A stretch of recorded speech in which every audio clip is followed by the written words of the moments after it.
Good evening, lunatics. Hope you're all doing well on this fine Sunday evening. Hope you're all doing well. Welcome back to Pokemon Legends CA.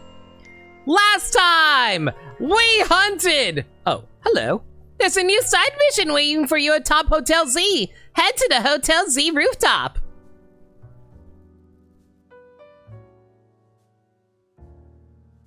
No. I just picked up this giant Canary plush for myself. I want to finish the post game. I will worry about that later. I understand that we have an important DLC we gotta attend to, but we will worry about that another time. Yo, CJ, how's it going? Same to you, Ashley and Montaru. But yeah, last time we finished off the majority of the side quests. The only side quests left I still need to do are the ones related to certain Pokemon. One, Deontay, as far as I can tell, is related to the Lucre Bureau, so I haven't gone there yet.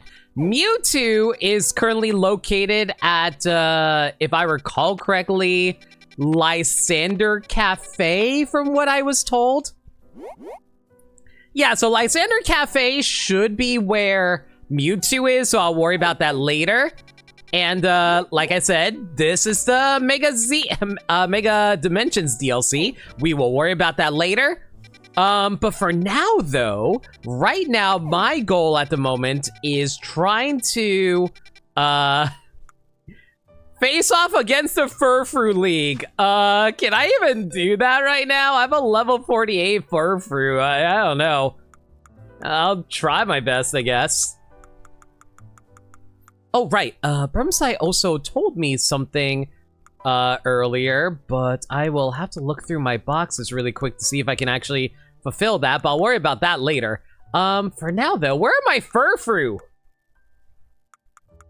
I had some fully trained Furfrou earlier, but now I don't even know where I put them.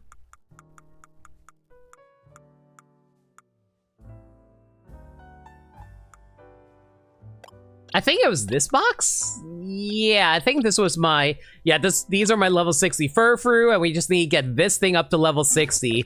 And once we get that done, then we can get all of the side quests out of the way. Rooftops can wait. We have legendaries to hunt. That is true.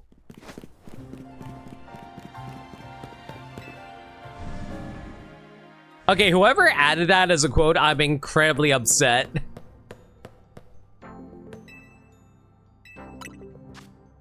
Okay, we got plenty of shards to play around with, and I'm pretty sure we grabbed all the Mega Stones, right?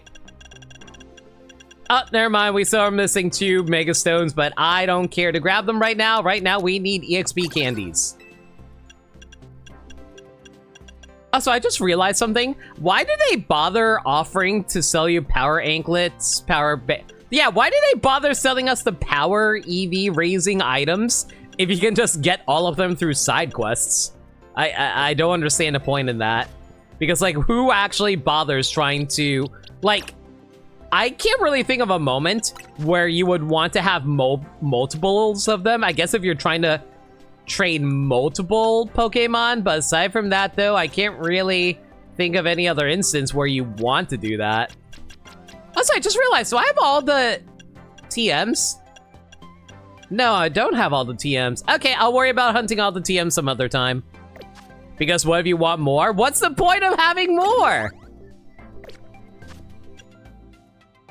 Like, you're gonna be training one Pokemon. Why would you be training multiple Pokemon at the same time? I'm gonna give you 4. And that is clearly not enough. All right, all of it. Take it all! And that's still not enough. Okay, maybe these 4 will give you up to... No, of course they're not enough to get you up there. How about this? There you go. Now we got you up to level 60. Okay, so theoretically, we should be strong enough to actually be able to take on that Furfrou champion now. Ideally, anyway.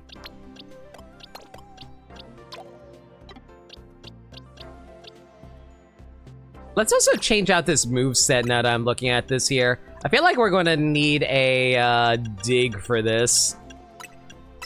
Just so we can be able to dodge attacks. Like all Pokemon get the base points, so why wouldn't you want to train everyone to last in the stat you want? Because you don't want to accidentally you don't want to accidentally overtrain a Pokemon that you don't want to overtrain, Montaru. Sometimes you don't want to max out a stat. Sometimes you want an exact number. Right, I also need to get you an Adamant Mint. Thank goodness for mints, by the way, guys. It makes training Pokemon so much easier. In case you're impatient, want to EV train your mom. I mean, like, don't get me wrong. I get, like, why you need the power items. I just don't understand why you need multiples of them. Because more often than not, from what I've talked to, most people just, like, prefer just training one singular Pokemon. Because, like, it's really hard to keep track of multiple different Pokemon whenever you want to be able to get them all the exact EVs that they need.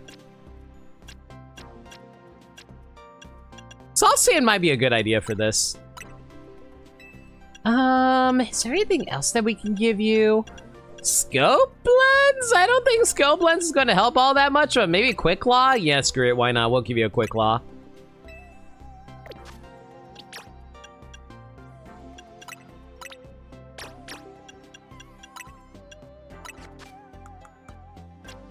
Been so long trying to get the nature you want before I realized mints were a thing. Oh no, Ashley, yeah, mints were like a thing since like... Oh shoot, when did mints first appear? Was it Gen 6? I think it was Gen 6, but they weren't so readily available until like Gen 8, I think. I'll admit, I haven't played a whole... Like, I did beat the Gen 7 games, but I don't remember where the mints are located in that game. Yeah, I think Gen 8 is when they freely made mints widely available. Oh, Gen 6 was the Destiny not changed. It was Gen 8 that introduced mints. Okay, sure.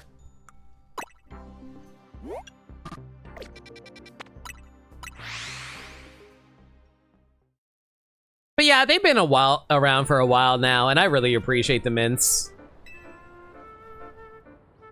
This will be your final battle. The winner shall be the Furfrou champion. Prove to me that your love for Furfrou is deep enough to lead our League of Furfrou fans. It's your love of Furfrou against mine, and only true passion will triumph. I do like how the one shiny Furfrou in the entire Furfrou League is a shiny. I mean, is a default look for Furfrou. I'm guessing that you're able to make different outfit designs for the shiny Furfrou as well, right? I'm gonna assume that's probably the case. Frickin', you had charm too? Rude! Ah, whatever. Oh, we are so dead. We are so Omega dead. I am surprised I was able to get that out in time before getting hit by that. And I am so glad we were able to avoid the... I'm also really glad we were able to avoid the Thunder Wave. The Thunder Wave actually would have been a massive issue if I got hit by that.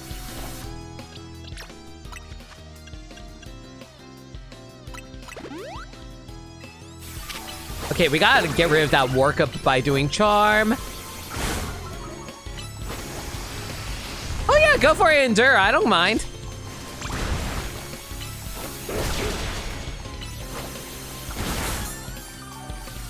Okay, so I can freely restore my health again. Man, I hate having to rely on items entirely just to be able to beat this fight.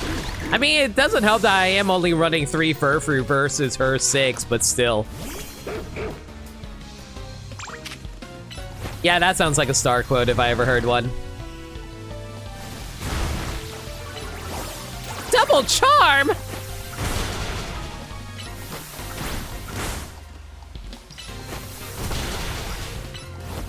Oh boy, I'm taking a little more damage than I like right now.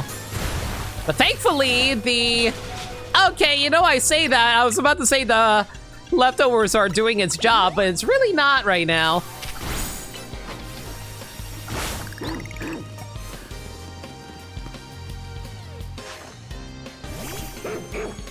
Honestly, we should be fine for a little bit. I'm mostly concerned about the upcoming Pokemon that's going to be spamming Takedown and Giga Impact. That's probably going to be the most annoying thing that we're going to have to deal with.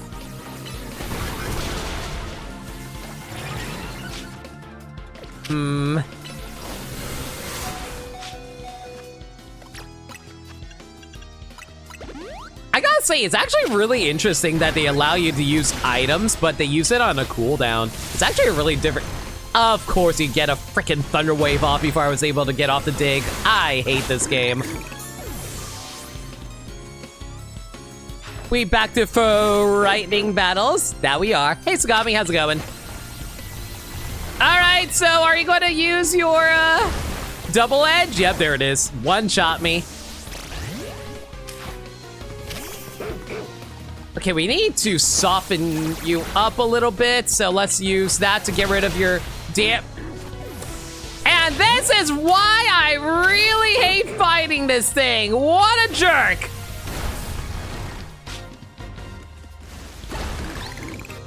I need a heal, like ASAP. Here's the shiny. Okay, we'll get one charm off at least. Hey, remember how I said I was going to get one charm off? Oh my god. It's fine, it's fine, it's fine. Why is this actually the hardest fight in the game for me so far? Is this harder or worse than the Pupitar fight that I had to do? I legitimately can't tell. All I know is I need to get off those charms quick, otherwise my Pokemon just going to get one shot every time. Freaking spamming double edge and Giga Impact. What a jerk.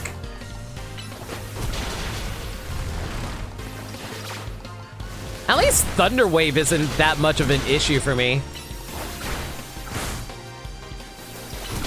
Man, they really want to build up to the fact that, oh, hey!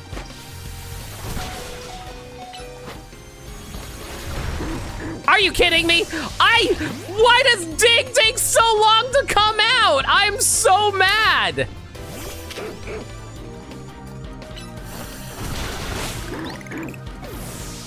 Oh my goodness. I couldn't even take down one Furfru until we lost one. That is some bad mathematics here, guys.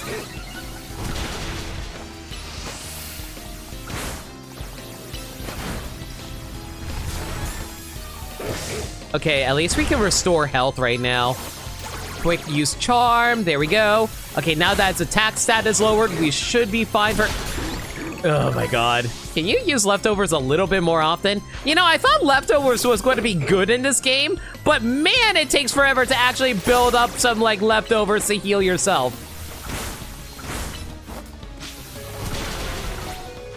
Okay, that's a little scary. I was really playing with I was playing a dangerous door right there. That was terrifying.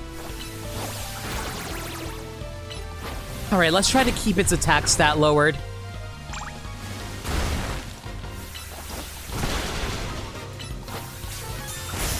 Are you freaking kidding me? I am so glad at least Rock Smash comes out really quick.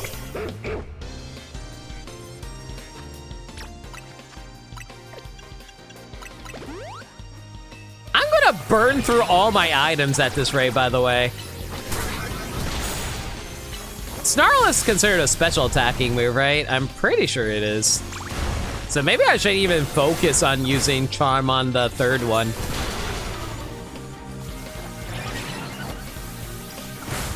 Come on.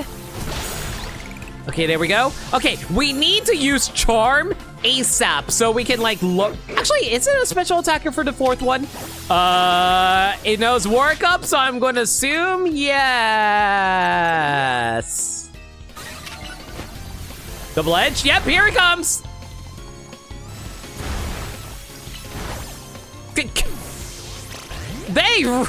Why are they allowed to spam double edge?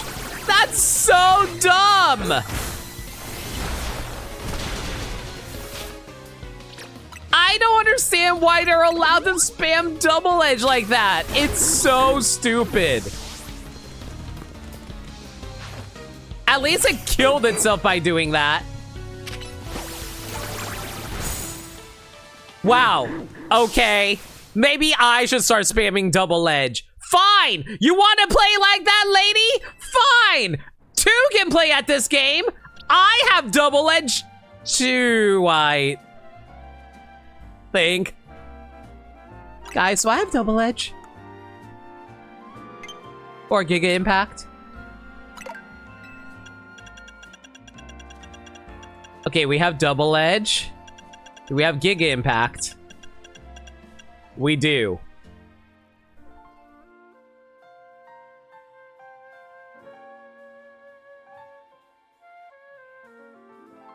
Wasn't that takedown? It was takedown and double edge.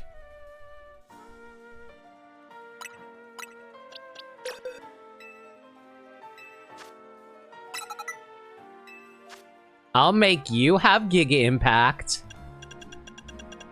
I'll give you double edge.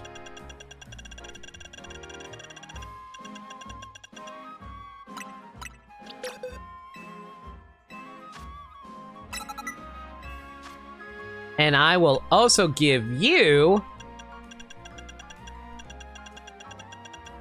Yeah, I'll also give you double edge. Sure, why not? You have leftovers.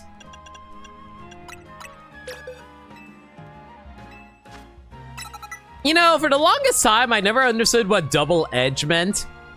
And it's only now that I'm thinking about it, it's like, oh, right. Double edge sword. Ah. That being said, though, why does takedown count as a recoil move? Takedown sounds like you're doing like a judo flip move on someone, right?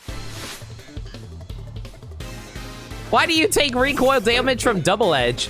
What's the Japanese name for double edge?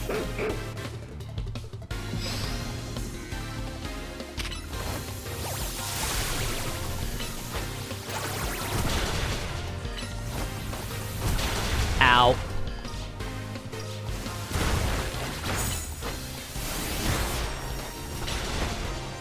Oh my god, my double edges do next to no damage!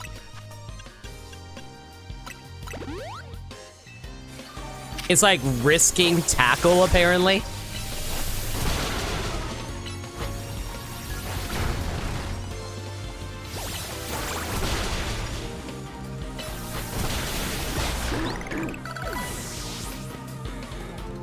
Takedown is charge and double edge is life-risking tackle.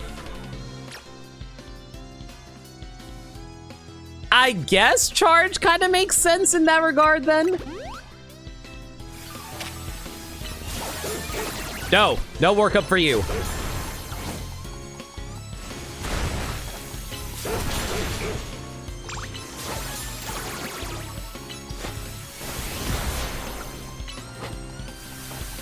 Man, I really do next to no damage. I really don't want to EV train these Pokemon. It'd be so annoying if I had to EV train them.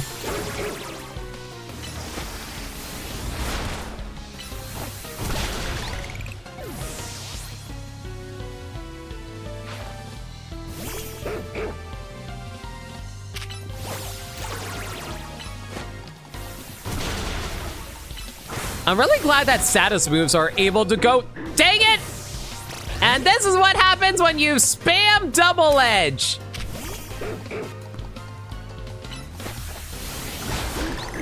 You just take so much unnecessary damage. But hey, she doesn't mind as long as she's able to kill me. That's the important thing.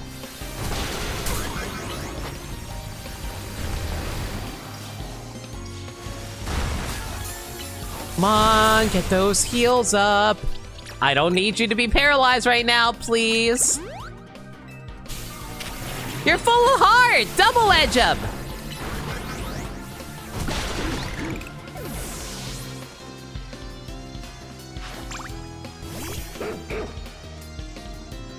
Okay, we need to dig now, dig now, dig now. Oh my god. Ma'am, I don't think it's cool to have your dog charge at me. It's rude.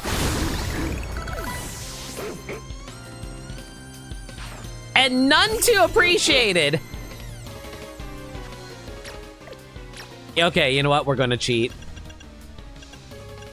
Yeah, we're gonna cheat this. Screw it. Max revive. Okay, at least we got its stats lowered before we lost that Furfrou. And now it's probably gonna Giga Impact me again as I do a dig. How is that able to come out faster than my own dig? I hate this game.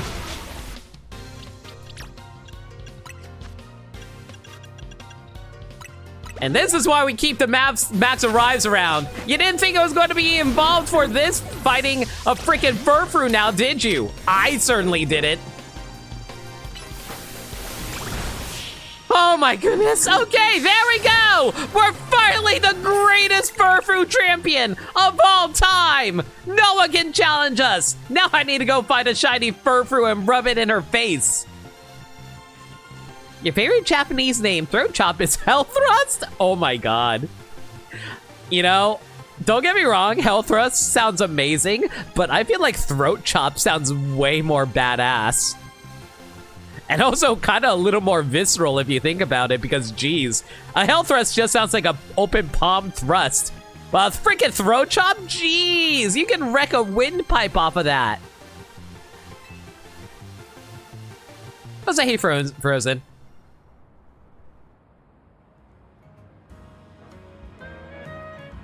As of now, no one in Lumiose can claim to love Furfrou as much as you, Lena. Congratulations to our new Furfrou champion. Yes, congratulations!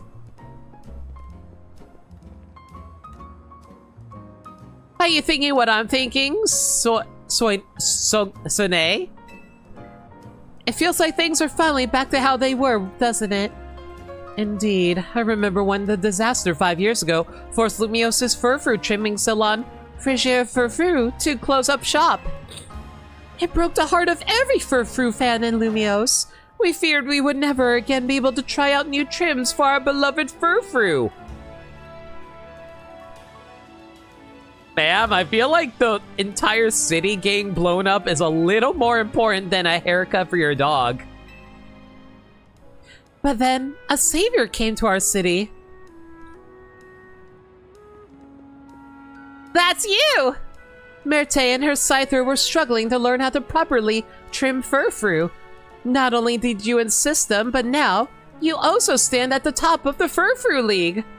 You truly are an inspiration to us all.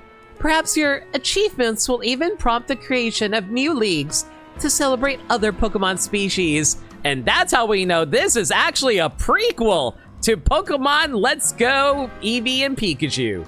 I think. Spupa League, maybe, or a Pinnacle League. I hope y'all show your love for Pokemon in each and every one of the new leagues that appear. I'm not sure if all that will happen, but I do hope you'll stop by whenever you want to give your Furfrou a trim. Oh my god, this one was so long.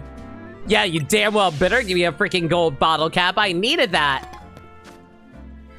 Okay, so let's take a look at the side quests.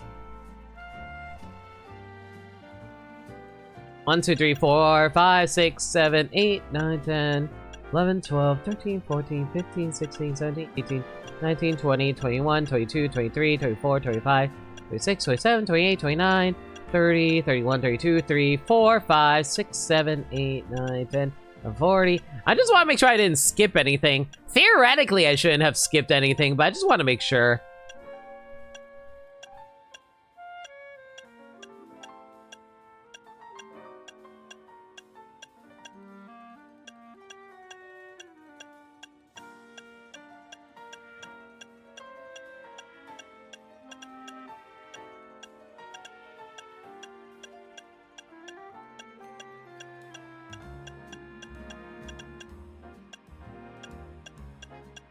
Nope.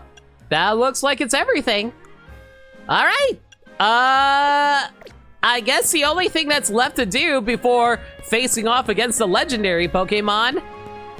Oh boy, we're gonna have to farm a whole lot of tickets. All right. Hopefully my team should be ready for this. Ideally, anyway.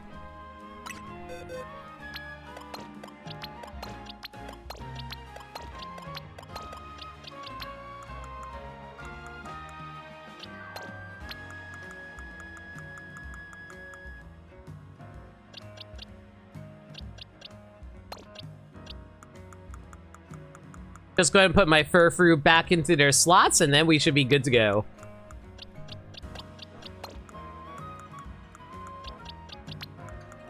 Man, it's so weird seeing a fainted Pokemon in a Pokemon box. It feels really weird, frankly. Alright. You need to finish all the side quests? The side quests aren't that hard to do.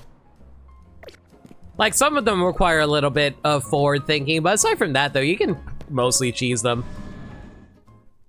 Except for the part where Let's Go's just its own timeline.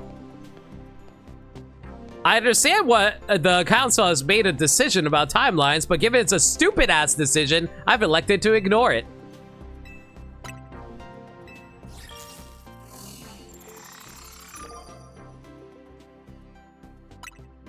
Let me call your opponent to the battle court and you may begin. Yo, Gwen, how's it going, girly? Why do I battle in the ZA Royale? Because I prefer the knight. She is the knight. She is Chandelier Girl. Unless it's the 3-star Gauntlet side quests aren't that bad. I mean, to be fair, I was able to get through that pretty quick. Like, I think the Furfrou matches actually took longer.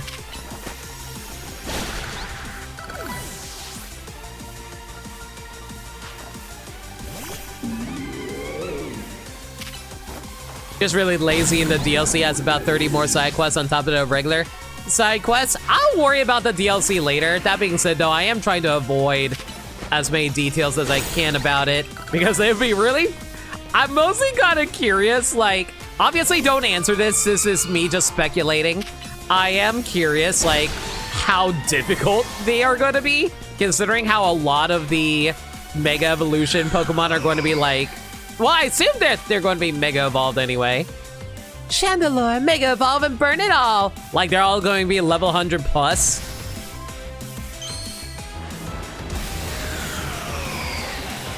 Like, I specifically went out of my way not to watch the trailers for the DLC. Like, the only thing I know about the DLC is that Karina shows up, and that's all I need to know. I don't need to know anything else.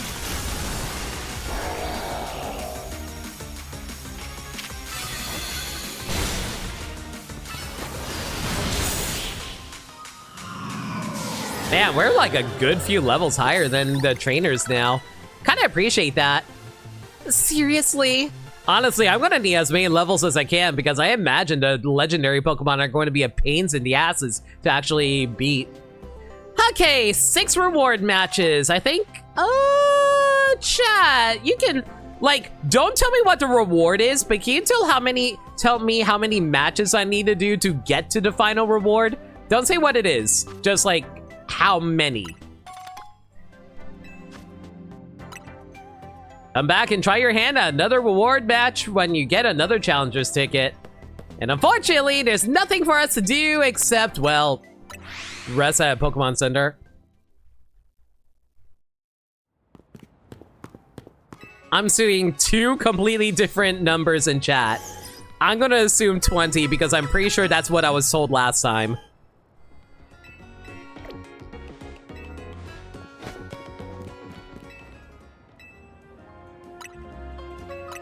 Well, unfortunately, the rest of the stream is just going to be me farming tickets, so there's 20 total, but you need 18 for the final reward.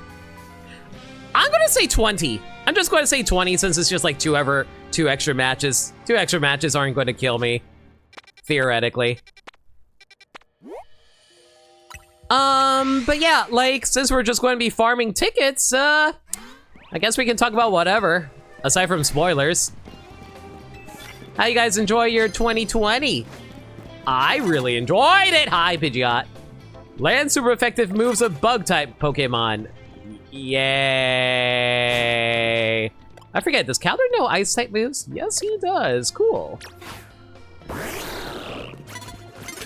Whatever, we'll just get into a match here so we can, like, hopefully farm a quick... Wow, just spam Brave Bird right off the bat? Rude!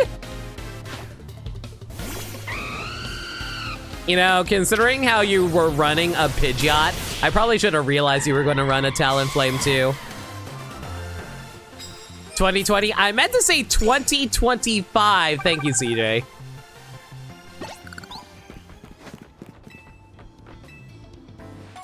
So that's how you get more max revives. I'll take those. Thank you very much. Okay, can I snatch this really quick before you noticing me? Sneak up and use steal moves? Okay. Don't mind me.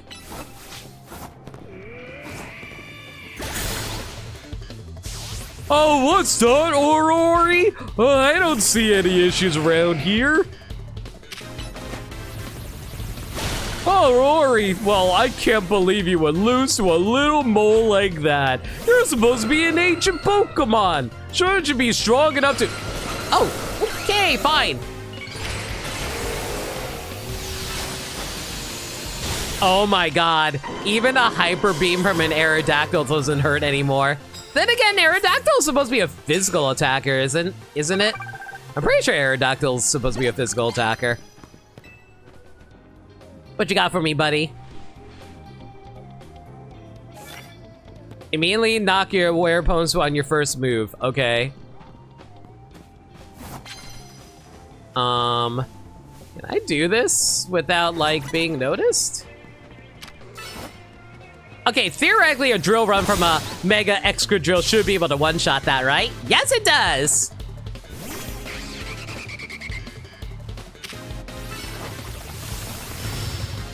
You know, I never actually noticed that if you actually look at the little symbols around your Pokemon's moves when you're locking onto a Pokemon, I didn't notice there was actually a dot in the middle of the circle telling you which Pokemon, which moves are actually super effective on your opponent.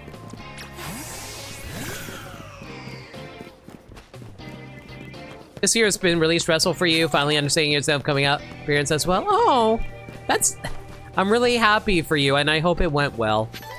But, yeah, I hope, like, that coming out wasn't too much of a bothersome thing or anything like that. God, I am really bad at, like, talking to people about coming out, but still, I hope everything went well.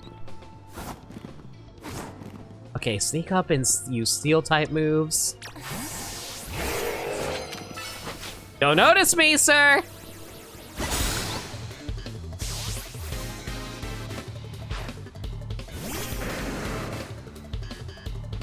As for me, this year's been an interesting one. I'm planning on mostly saving that for whenever I get around to my birthday stream. Mostly because I have some stuff I kind of want to talk about during that, but I'll worry about that later!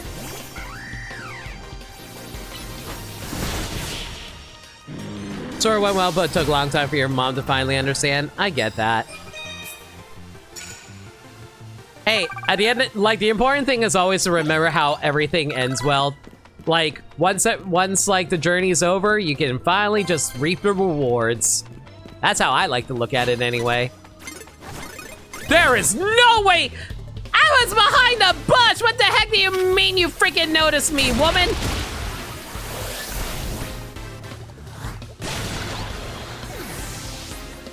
My Halucha appreciated riding on those. That sounds really bad out of context. Beat him up! Yo, Kira Kennedy, thank you so much for raid. How you guys doing? Welcome to the stream. The name's No Limit. I'm a variety streamer that plays the games that they never played through before. Currently tackling The post game of Pokemon Legends ZA. We're currently farming a bunch of tickets because we've only done 6 matches that we need to do out of 20, so currently working our way through that at the moment.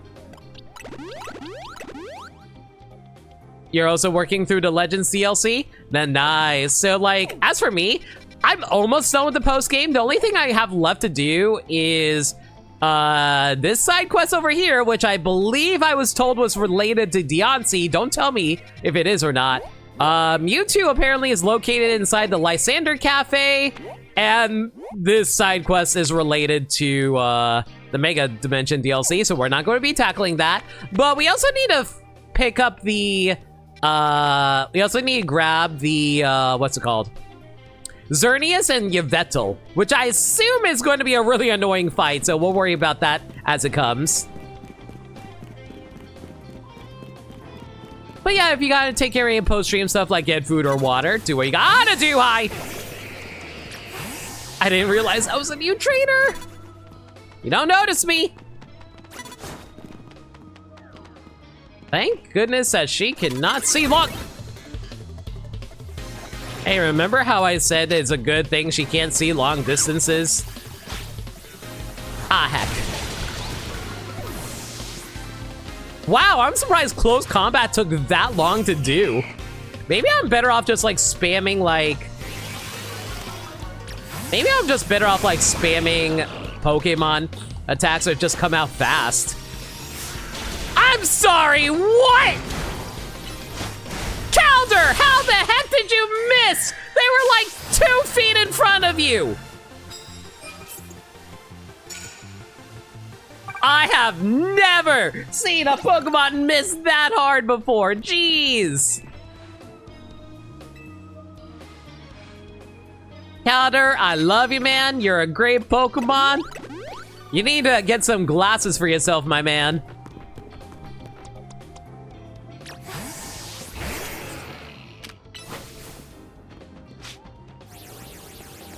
Thank goodness hiding behind a fence counts as you being able to hide behind something.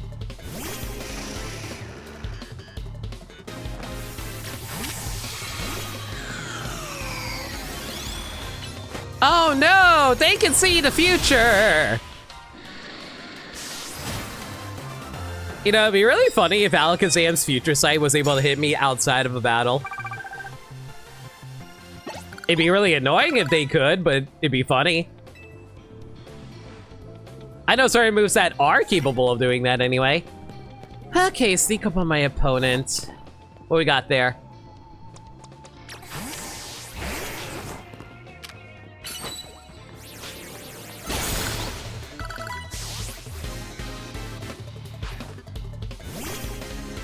I can see the future. So reaches his perfect form. Go on, me, I'm the strongest fighter. Daddy! Hey, he doesn't do shit!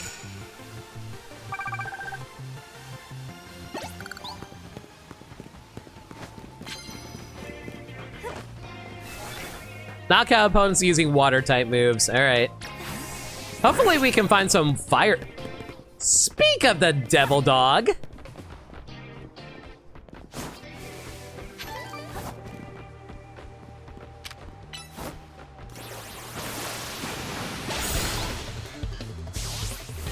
Also, I need to find a ladder around here. We need to climb some stairs. I wonder if this surf will be actually... Nah, I didn't think it'd be strong enough to knock out Go-Goat. Like, I'm like a good 30 levels higher, but I'm still not able to one-shot them with a type disadvantage. Oh, well. Or a type-resisted move, anyway. Okay, there has to be a ladder around here somewhere, right? Where the hell's the ladders around here?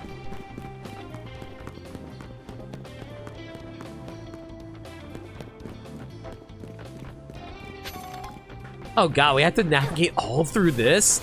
And there are times where I really wish we can still have ride Pokemon in this game.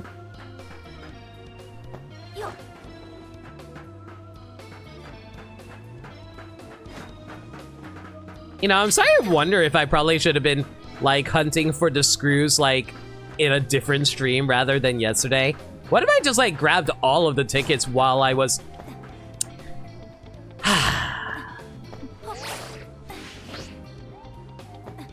Guys, let it be known, I am not a parkour artist.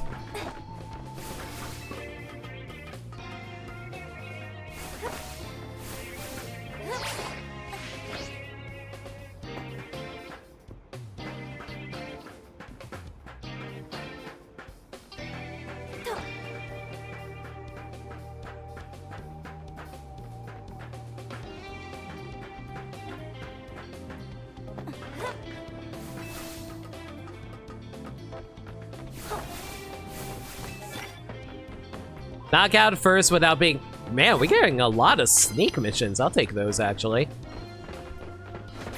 Oh, frick! Do I have anything that can knock out a chestnut? I guess Ice Punch, maybe? If Calder can't even get up there?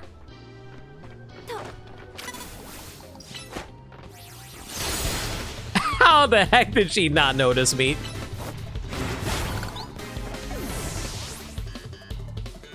Please throw out Delphox. I mean, something that's weak to water works for me too. I'm not gonna complain about that. You have a bird, don't you? Yeah, but my missions want me to use water moves. Plus, it takes a long time to recall and send out a Pokemon.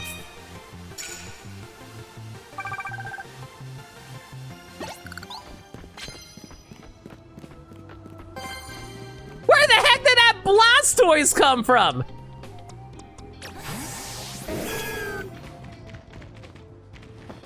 You don't see me, Blastoise. Why did I use that? Don't you dare. Yeah, I didn't think I was going to knock it out. Oh, well, whatever. Meganium, don't fall off the roof. Meganium! Meganium! Meganium! Meganium! Meganium! Meganium! Meganium! What you doing, boy? Swamp Thing, get your ass up here. Stop playing around. We are in the middle of a battle royale. Fine. Chandelure, you can float. Thank goodness that we have you around.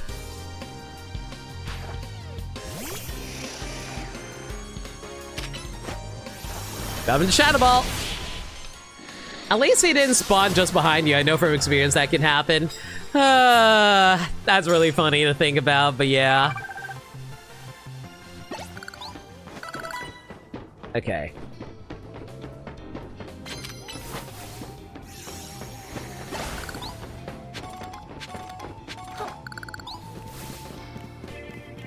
There has to be someone up here. I do see a card up there. Yep, there's a Scizor. Actually, how do you guys pronounce it? Do you guys pronounce it Scizor, Sizor, or Scizor?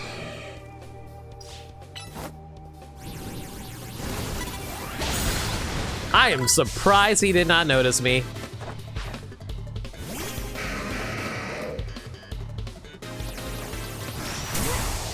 Ow! Ow! Like a pair of scissors, so Scizor.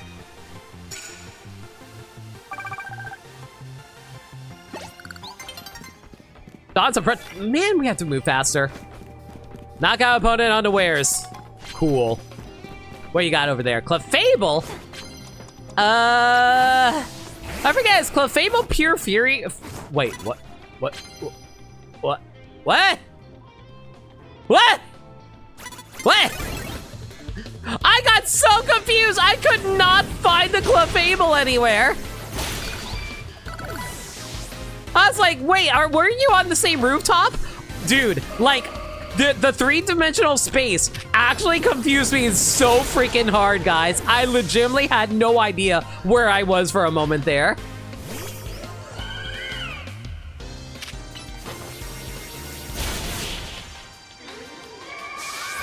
Scizor. I have never heard a pronunciation of Scyther at a Scizor as Scizor. Wait, say. I know words.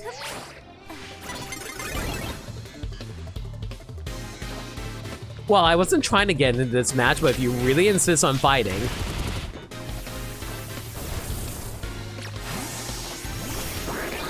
Don't worry, you can get me one day. I believe in you. Come on, Medicham, come at me. Oh, buddy, come on. You know how to climb. I believe you. Ow! Okay. Maybe I shouldn't have been so cocky. You know what? Fair enough. That's on me, friendo. I was taunting you a little too hard there. That's on me. I probably should have realized that, you know, some people get annoyed when you're being a condescending asshole. I probably should have been better about that. My bad.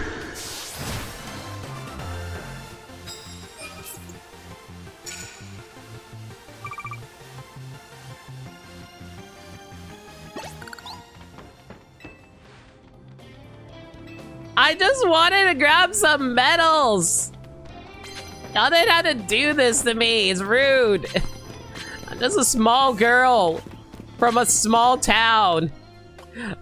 Speaking of which, Burmsai, one of my mods, was telling me something really interesting yesterday. Did you guys know, apparently, a lot of people in Japan believe that the main protagonist, actually, what the main protagonists of this game are called again? It's Harmony, and I know one of them is Harmony. I forgot what the other one is. The male character. The point, Paxton, yeah. So Harmony and Paxton, according to Japan, due to the fact that you are foreigners traveling to Paris and the way that you act very abrasive, they canonically determined that you are actually from Unova. And not only are you from Unova, you are also ex-Team Plasma grunts who left Team Plasma to go to Europe. So Paxton and Harvey are, in according to Japan, ex-Team Plasma grunts. That is so funny. So we're Whitley. We're functionally Whitley. Oh. That's your headcanon now? It's so funny. The Infinite ZA Royale is great. It helps me forget about Lady Jacinth. What, you don't appreciate the lesbian sex with your lady?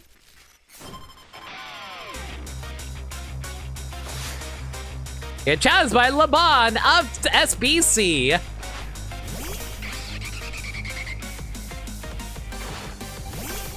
Man, I swear, it feels like this thing should have a Mega Evolution. Don't tell me if this thing has a Mega Evolution. I'm just going to assume that there is no actual Mega Evolution for this thing until I see otherwise.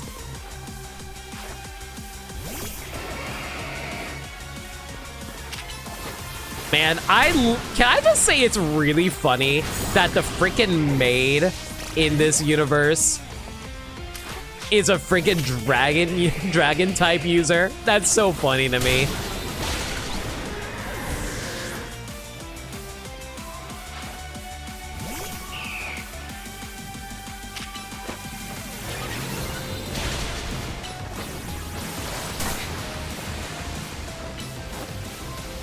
Okay, can we get out of the fire spin, Zatanna? I can't believe you flew back into the fire spin.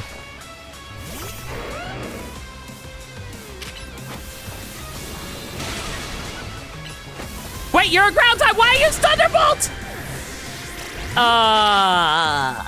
I don't like thinking too hard, guys. I'm just going to Mega Evolve my Meganium and just, like, spam fairy moves. It has to be a Miss Cobia. Oh my god, Max! You might actually be right. That would be so funny if it's actually a reference to Dragon Maid.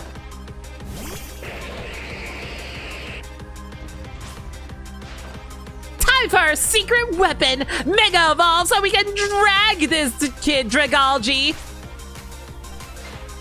Time to get dragged by everyone's favorite maid. Especially because of how popular that franchise is. The franchise is popular in America, too. Hell, I showed the Christmas episode of not Pokemon, of, right, you're a dragon, I'm a poison type,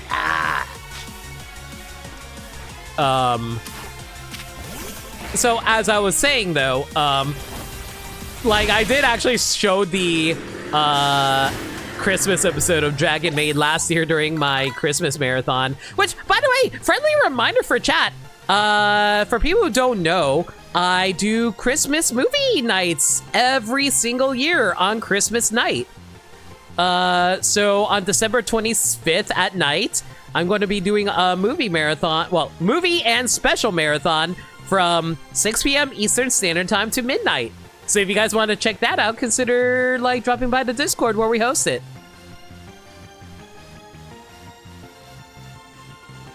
I remember the guy who wrote Dragon Maid mentioned he had to learn Yu-Gi-Oh! Once the Dragon Maid cards launched. They were really ecstatic about it too, Nameless. I was like, hey, Burmside. Yeah, so I was talking about how we finish off Furfru, and we also are currently working on getting the tickets done. I think this is our 7th ticket. Battling you makes me remember how sharp my skills used to be back before I met Jacine. I'm happy that she gets a smile. That's cute. Yep, that was our 7th reward. 13 more to go. It's a long way to go. I don't mind. I'm just going to use this as a podcast stream. It's not a huge deal.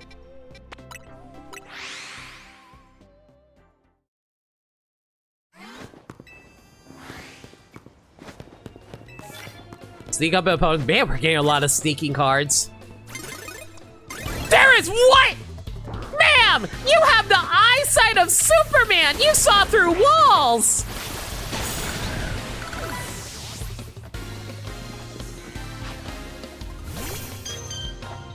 But yeah, it's not too bad. I like, I'll be real. Like, if there's one thing I like about Pokemon battles, it is the fact that most of it goes by pretty quick in this game. How did she even see you? You know, long distant eye contacts? Yeah, let's go with that.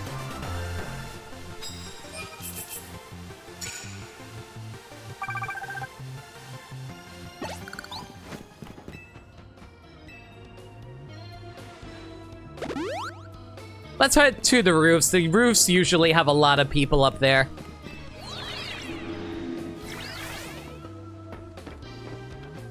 Ooh, Noivern. Okay,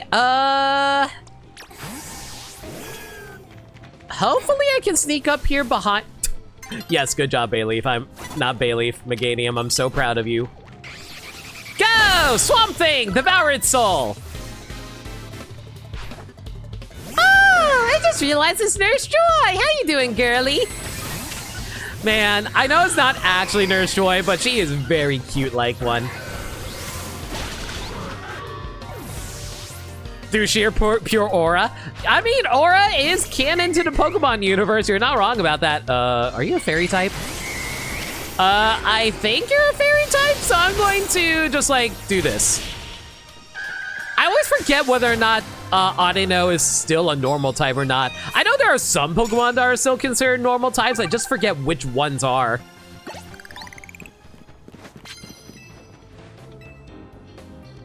Oh, it's normal. Yeah, see? Like, it was normal, but now it's normal fairy. And then there are some normal types that aren't normal type whatsoever. Like, there's, like, Jigglypuff and Clefairy. Those are no longer normal types as far as I can tell. I didn't get past you. Ignore that Excadrill, buddy. Big Audino in particular is normal fairy. Standard Audino. Standard Audino is still normal? Really? I'm a little surprised about that, but sure, whatever.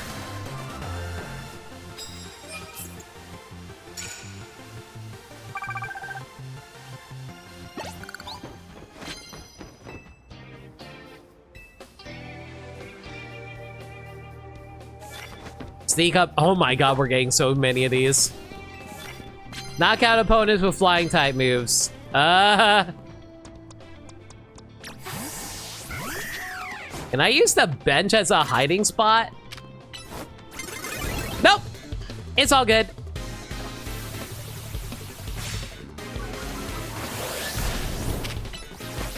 Thankfully, one of our cards is just based on getting special attack, so flying it. Man, can I just say how much I love Heracross as a Pokemon, but the fact that it's like weak to like flying type moves. It's such a rough time. Like quad weak to flying types. If every pink normal type became fairy, that'd be boring. I guess. I'm just trying to think of what other pink normal types are still normal types.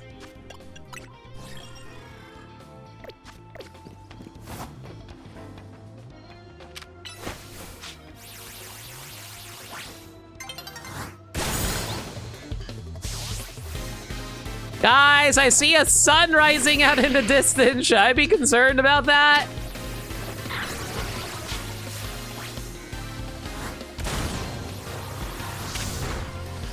You know what? I'm actually gonna wait for Bounce to come back. Oh my god, you have freaking recover? Are you kidding me? Don't you dare, don't you dare, don't you dare.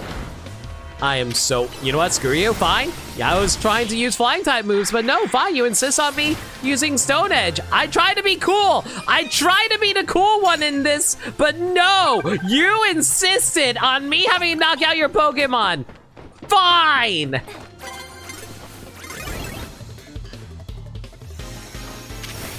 Porygon is pink and normal, so is Lickitung. Yeah, but it has to be girly pop. AKA gay, you gotta be gay. It's a joke.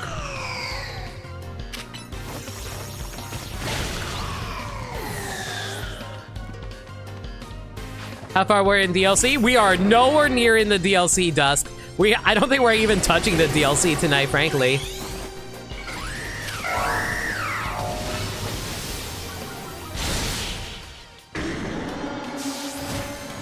Blissey, Miltank. Okay, to be fair, Blissey feels like it should be a fairy type. I'm surprised Blissey isn't a fairy type.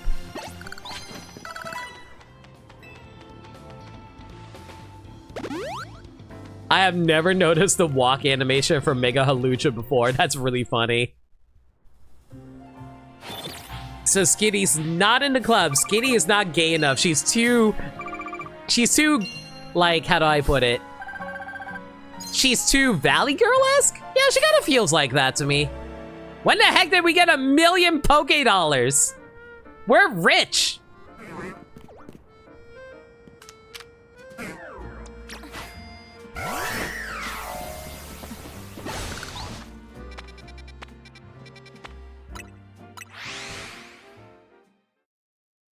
She just loves Wailord too much. She really does. Skitty and her butch lesbian Wailord girlfriend. I kind of prefer Wailord being a big beefy dude myself, but that's just me.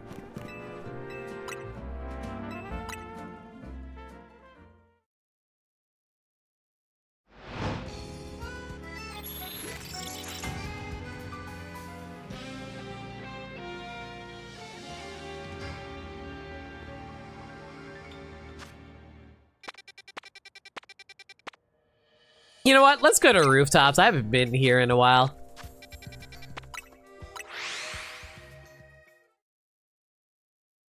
Skitty isn't even the funniest thing to breed with a Wailord. What is the funniest thing to breed with a Wailord? Poison a poke. Oh my god, whatever. Hey, rich man, look over here.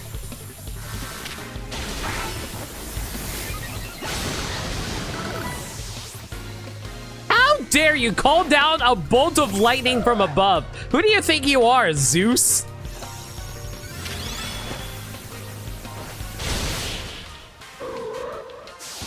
Katie! Why? Thank you! Why'd you do that? You already dropped like several $100s during the charity marathon. What are you doing? Because you didn't get up. Overdue bonks. KV, thank you for the 5 gift subs to Lindea, Storms 002, Kira Kennedy, Chanting. I don't know if I can say that. Yeah, Chanting Heliacat and Tanner Tank. Y'all enjoy all the emotes.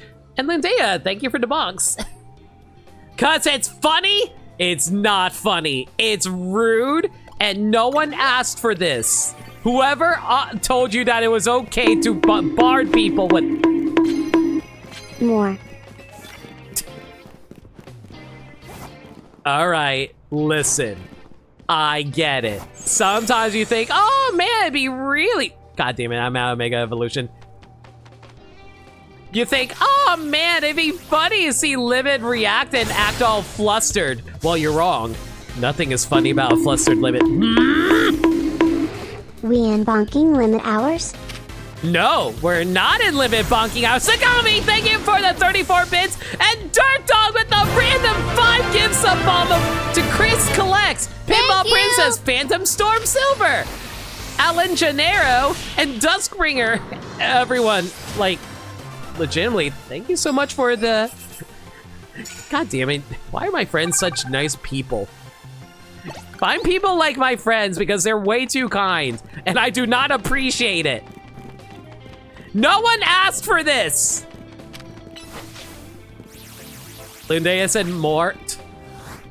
Why did you have to listen to them? You're not part of the First Order. You don't have to listen to them. Lindea isn't actually Adam Driver.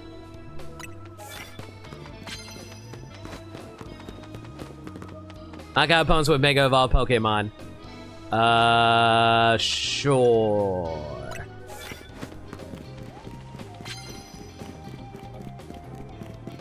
Where the heck are all the... Where the heck are all the people? I asked for this? KB, I can't believe you. You would overthrow my entire stream by telling people to give me money. I'm so disgusted with all of you right now. I can't believe you would willingly engage in anti-capitalism, wherein I don't provide a service to you and then you give me money. That just goes against everything that I know and believe in. I'm shaking my head right now. I can't believe you people. I thought I taught you all better. What achievements are you going after for this time? We're not going for achievements. We're trying to like complete like a mission here that involves us having to, unfortunately, take a while to get through all of these Pokemon fights. Mostly because we gotta beat like a whole bunch of trainers and get like 20 tickets. And we're not gonna hit those tickets anytime soon if we don't hurry.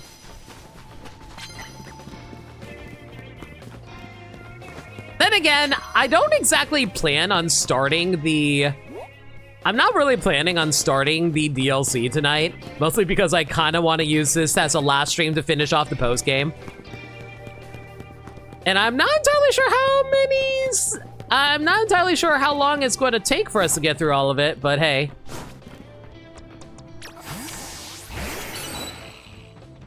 Ideally shouldn't take too long, though.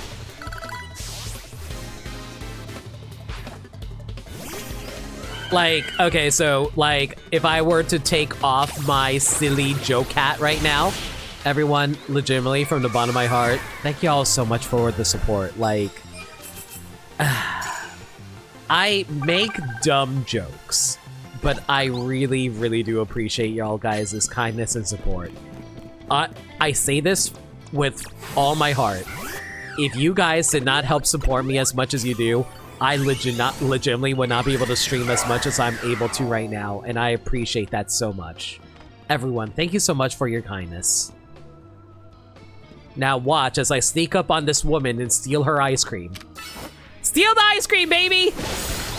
Aw, I knocked over the scoops! Now nobody gets any ice cream! And now she's angry and throwing her garbage at me! Ah! No, you're not allowed to make your garbage explode in my face. It's rude, ma'am.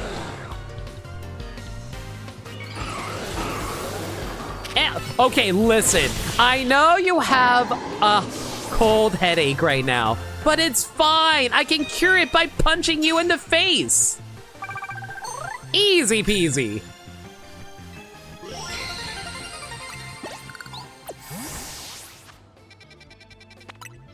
Honestly, we're kind of getting through these tickets rather quickly, considering how many really lucky tickets we're coming across. Would that also cure the dislocated jaw? I mean, I'm just saying that if you get punched in the mouth enough times, I'm pretty sure that counts as you being able to just like... Well, here's the thing. It's not that they're fixing the dislocated jaw, but they are getting rid of the dislocated jaw. If you catch what I mean. Wink, wink, nudge, nudge.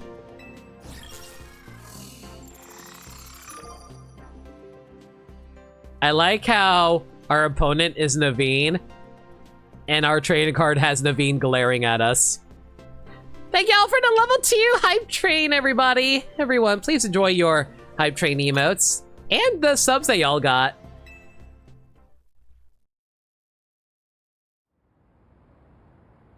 A battle seems like the most fitting way to show how grateful I am to you, don't you think?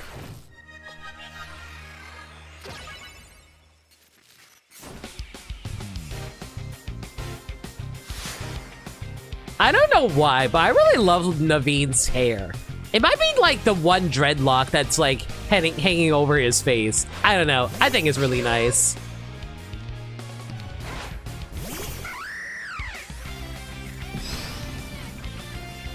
Also, have I ever talked about how freaking good the music is in this game? The battle themes in this is so freaking good.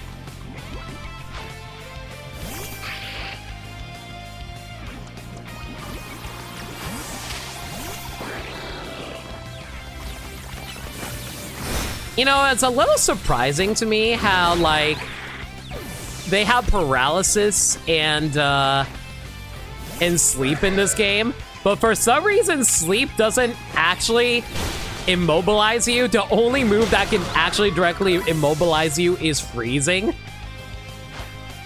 I guess they kind of want to find a way to be able to feature immobilization, like, the different status effects without actually making your Pokemon unable to move.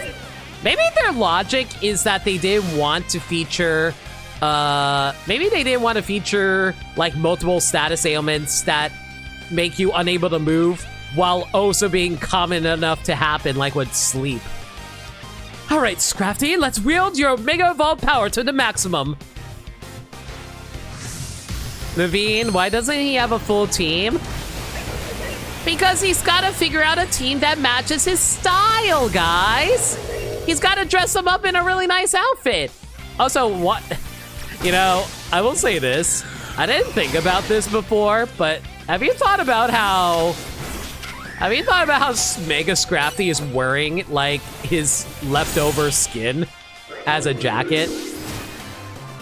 Imagine if someone, like, took all of their shed skin, stitched it together to make a jacket. I would be horrified. That's like some Leatherface logic right there. Since you won, I'll admit it. I'm really happy that we're both on Team MZ. Aw, tsundere. Jacket know me? Exactly, KV! Ooh, bottle caps. I'll take those.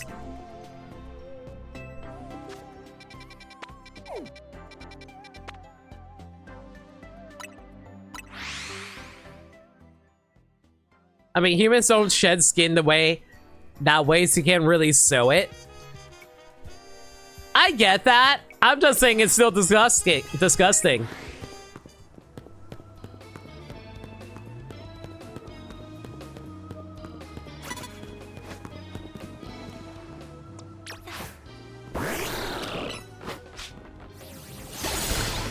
Why don't you get bottle caps when you buy soda pops in-game? Oh, right, yeah, they're cans. They're not actually bottles.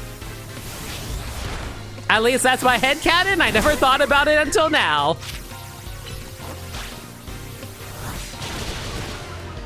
Ow.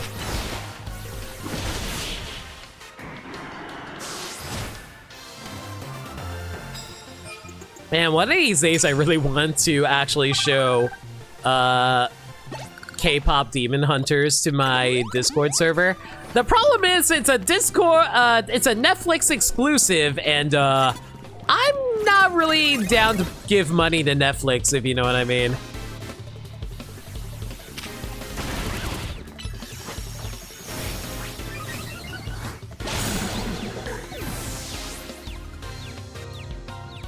So I would have to find a way to be able to broadcast it to you guys through other ways.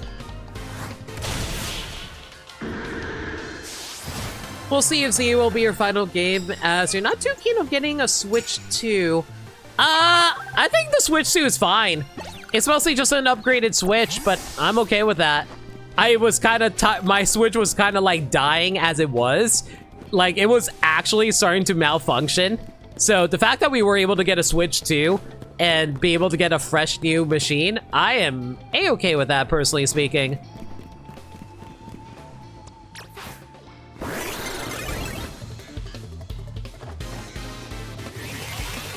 It might be your final Pokemon game. I mean, like I said, I think the Switch 2 is worth it, mostly because like there's a lot of good games on here already, and I really enjoy all of them. Like, I enjoy Mario Kart World a lot more than other people do. Bonanza's probably my game of the year. Air Riders is fun. I really enjoy Legends EA, even though it's not a excuse me, even though it's not a Switch 2 exclusive. Ah, right, close combat. Right.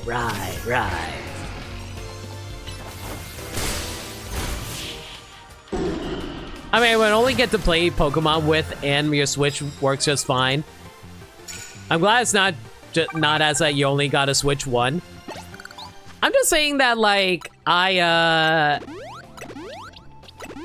say this. After seeing this game run at 60, I legitimately could not imagine myself playing this on the original Switch 1. Like, I'm not really someone who cares about, like, frame rate a lot of the time. But, like, here's the thing.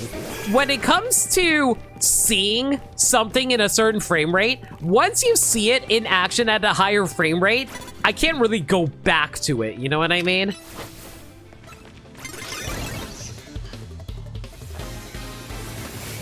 I'm someone who needs to, like, it'd be like once you get a taste of power, you're unwilling to relinquish it. That sounds really bad out of context, but still.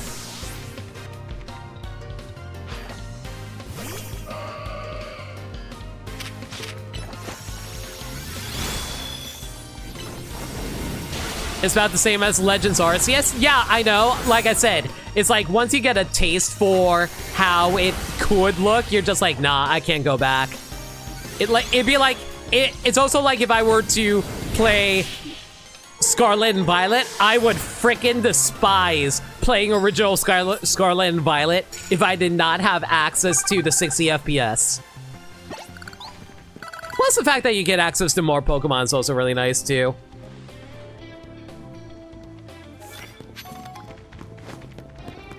Okay, I need something to get rid of this bug card. Is there a ladder here? There is! Perfect!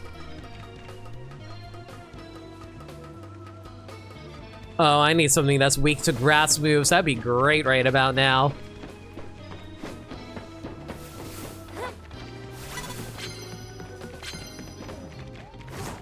That is not going to be weak to grass moves. I might as well give it a shot. What is it? Swamp Thing, we are going to have words with you later, young man.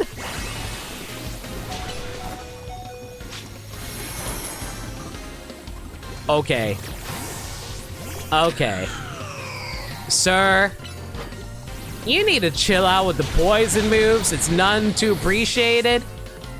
I'm just going to walk around your poison spikes because it's gross and disgusting. I hope your Pokemon get poisoned. Of course they don't. Why would they ever get poisoned from poison spikes on the floor? We all know that you can totally walk over your own allies' poison spikes in real life, right?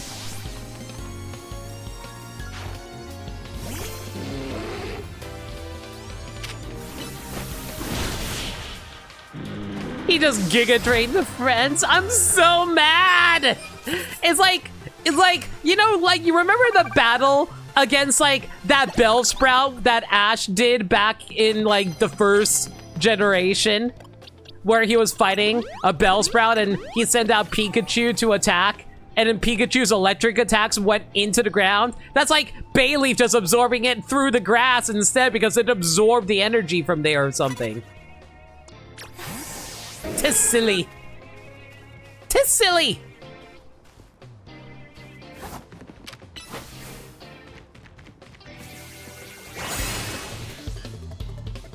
And of course that's not strong enough to knock him out. How about an Earth Power?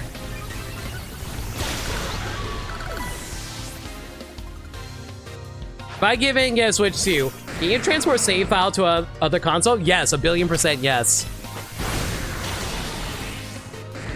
It takes a little bit, but you know, you absolutely can. Here's the thing. You need to have the Switch 1 and Switch 2. You can't do it like, you can't like trade in your Switch 1 and then transfer it later. You have to do it like in person. Like if your save files are saved locally, then you're going to have to transfer them that way. I think you can probably do it through cloud, but I don't generally recommend that personally because I'd rather do it locally myself. So yeah. But yeah, you absolutely can transfer save files between consoles. Well, transfer it to the Switch 2. I don't know if you can transfer it to Switch 1.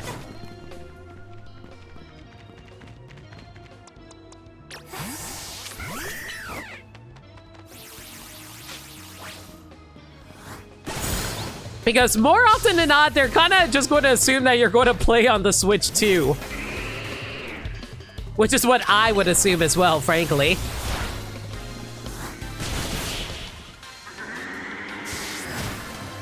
I think I remember hearing in the beta they had for Z actually ran as bad as Scarlet and Violet did because of buildings. And that's why I went this route for how they look. Yeah, that's actually true. That I did actually hear about that too, and I do believe that's true.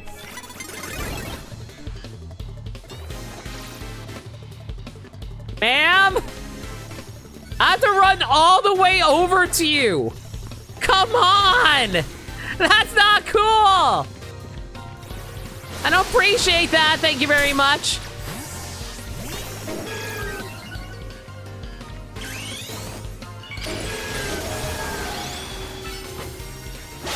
For making me to come all the way over here, we're going to Mega Evolve and casually dodge your freaking future sight, thank you very much.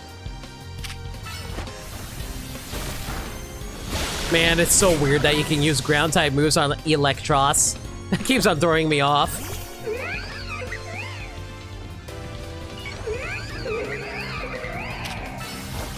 Mega Lopunny is a fighting type, right? I'm pretty sure it is.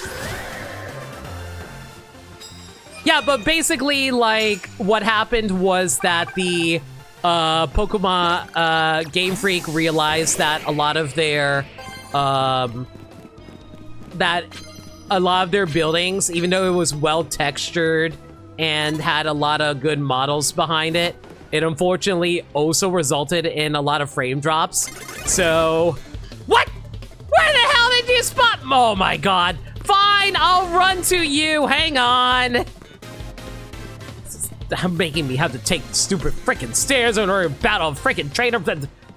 Yeah, nice. Thanks, kid. I was in the middle of something. Thank you very much. Fine.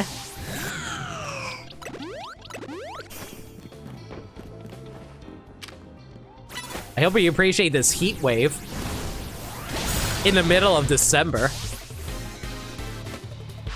I would have done the same thing as Game Freak did. I'll be real. I don't know why people care so much about the buildings being well textured.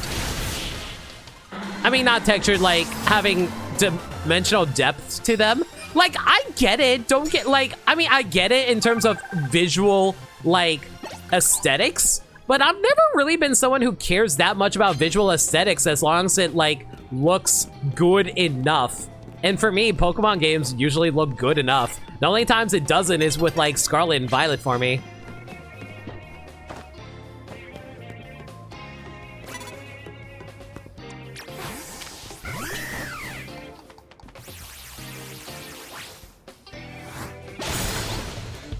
We're looking at these buildings for most of the game. Of course, people want them to looking the best. I guess, but like, I feel like for me, it's like, There are bigger things to worry about.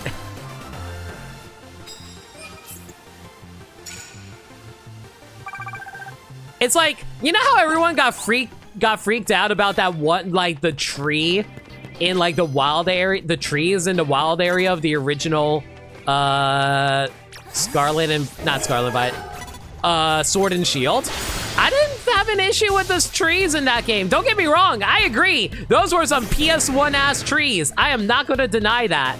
But at the same time, like, I'm more worried about like making sure the rest of the game runs well.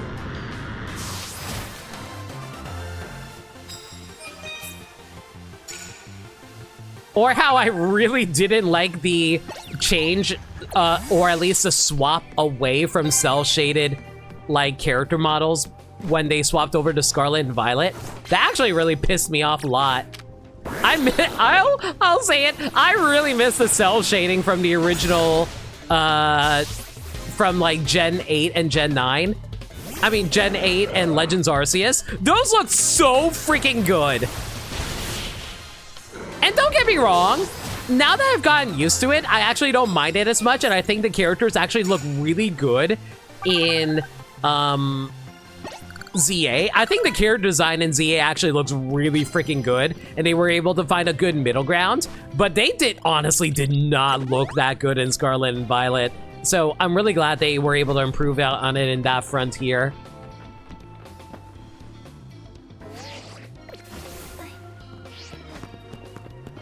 But Rika, don't get me wrong, Rika's a good character design. I'm just saying that, like, I didn't like the, like, their artistic style of deciding to do it without, cell shading.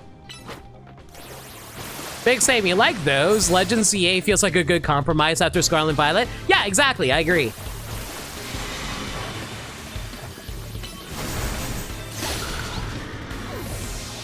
It helps that ZA looks much more like a finished, polished game compared to Scarlet and Violet. Yeah, absolutely. I completely agree about that.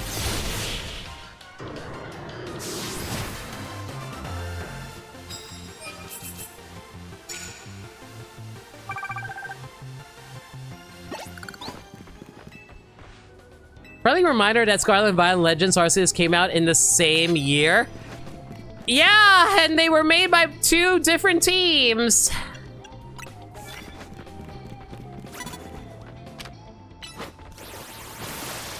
Like, I'm pretty sure the Legends team are just their own separate team nowadays.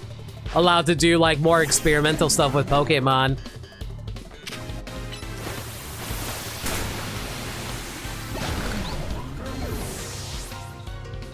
Also, hey, Gabby. Hope you're doing well. Okay, are we done with the... No, I need to hit you with one more water move.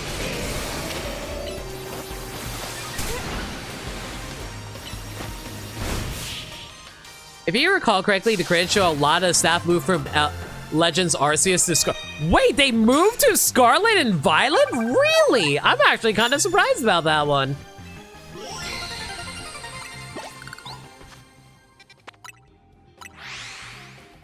And Stretch, thanks for a reminder. Brabbit, 1 second. Bachan, water please. Oh, so you guys are monsters. You're drowning Pomni in subs. How dare you?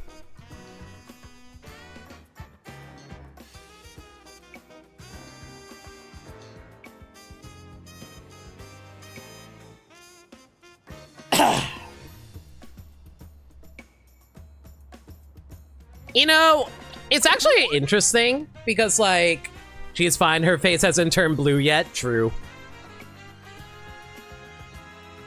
Like, I will say this. I absolutely believe that I absolutely believe that Scarlet and Violet were rushed. But, like, I am curious. Is Game Freak actually that incompetent in actually presenting the games that badly? Because, like, I remember, okay, here's the thing. No. Like, here's the thing. Back when this game came out, people said that Game Freak did a stupid again wherein they had the entire city loaded all at once because they said the same thing happened in in Pokemon Scarlet and Violet, wherein they had the entire world loaded at the same time, which is why everything was laggy and ran badly.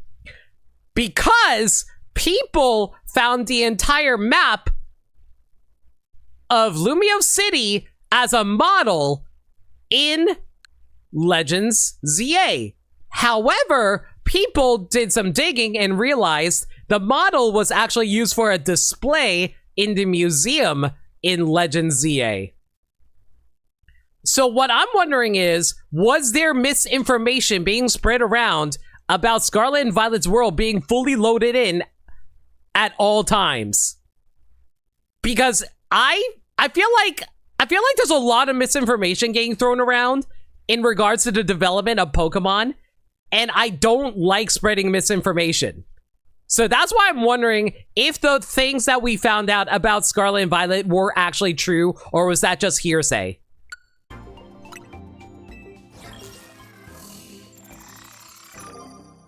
Hi, Yvonne. Why am I randomly fighting Yvonne now? But yeah, the point is, I don't want us to be the type of people who just take everything at gospel from random people that we know. I want to, like, get actual information about that. Let's get this over with. I think the ZA one's different because people are assuming for an unreleased game. People are finding out about Scarlet and Violet after playing it. No, here's the thing. No. Here's the thing, KV. People found out about the Legends ZA thing after the game released. So everyone thought the same thing happened on that.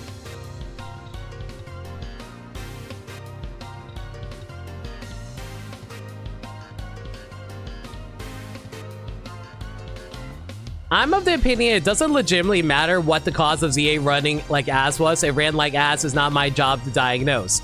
No, I get that.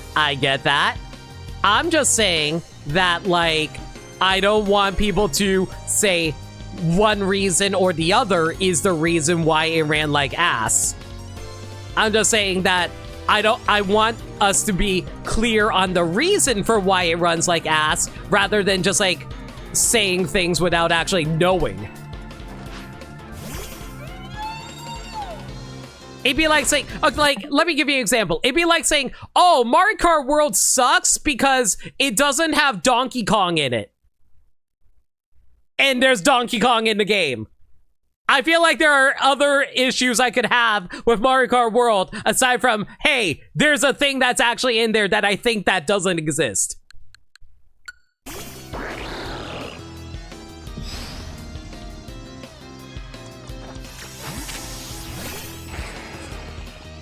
Not according to Rare fanboys.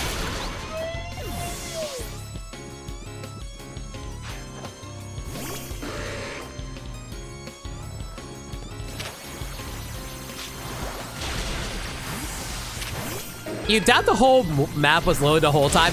At the very least, I think the map is loaded enough that anyone who's participating in multiplayer in Scarlet and Violet, that they can get a wide view of everything that's going around. So even if we were to not take what I said at face value in regards to that, we can confirm that the world is largely loaded in from multiplayer because everybody is loaded in a different part of the world. At least that's the way I look at it, because, like, I'm looking at it from a viewpoint of what actually makes sense from a logistical standpoint.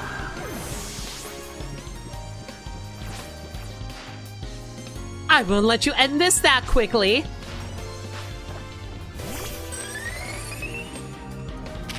Oh no!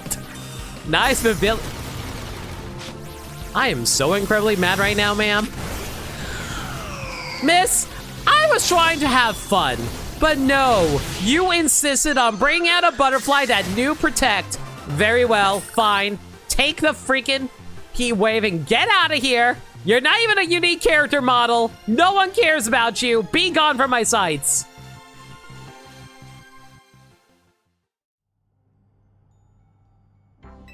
Congratulations, you won 9 matches.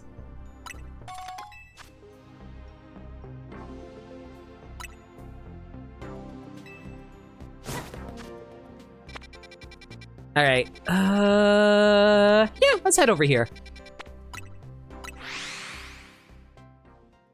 How is protected in this game anyway? Seems kind of useful in the game without move cooldowns.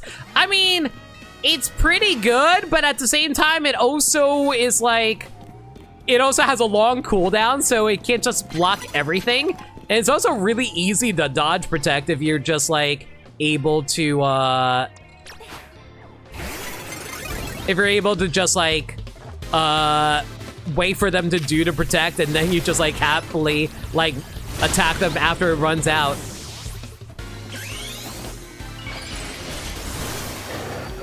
The DK design controversy was silly. You've got so many years of some fans discussing shades of blue and quill length of Sonic that kind of like, yeah, sure, guys. I'll be real. I don't even know why people cared so much about it, because like, I think it just made DK more friend-shaped. Like, DK, like, the original design for, oh my god. But, okay, you can drill through walls. You know, I probably should have realized that you can drill through walls, but still.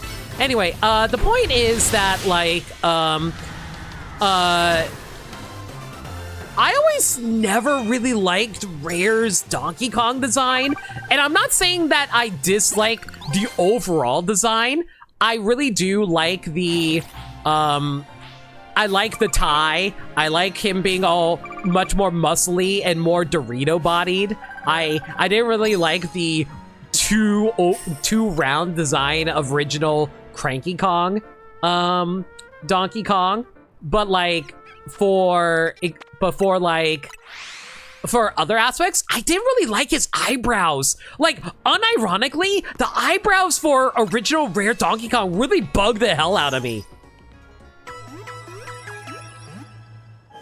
Like, I'm just speaking of my personal experience, but like, I felt like it really made Donkey Kong very unexpressive as a character.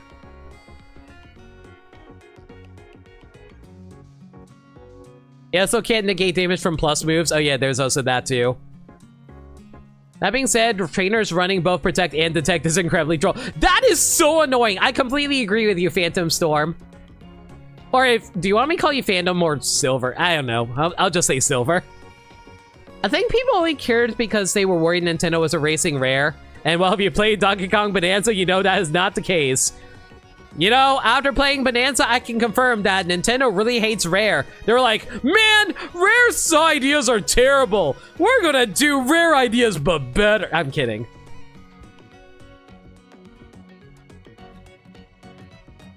The flesh eyebrows were cursed. Yeah, that, like, it just made him constantly looking like a dopey idiot and not in a very charming way. He just looked like an asshole to me. I don't know.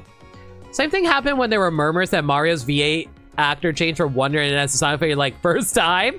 I mean, to be fair, that's one of those things with, like, Mario, where Mario's been Charles Martinet for, like, what, 25 years? That's like a quarter of someone's entire life. I'm just saying. But that being said, no, Kevin Afghani does a good job as Mario. Okay. I probably should actually sit down and do this so we're not wasting too much time here. DK Rare could not emote very well. That's my biggest issue with DK Rare. Like Rare DK, he just could not emote very well. I love the new DK because like he can actually properly express himself. And besides, even now, he can still furl his eyebrows. I've seen him furl his eyebrows and he looks like mostly like the original. He just has a more rounded chin rather than the square jaw that he had before.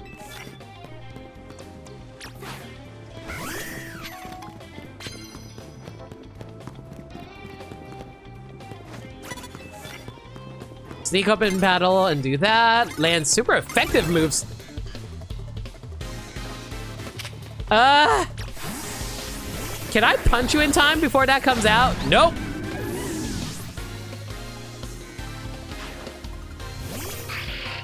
It's funny how less expressive, less effective Aegislash is in this game. Stance change takes so... I don't know why they made stance change take so long.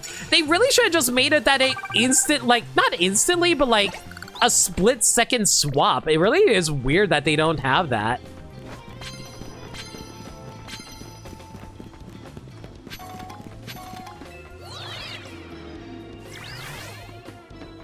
Land super effective ice type moves. That's not super effective, so I guess we'll just use this for now.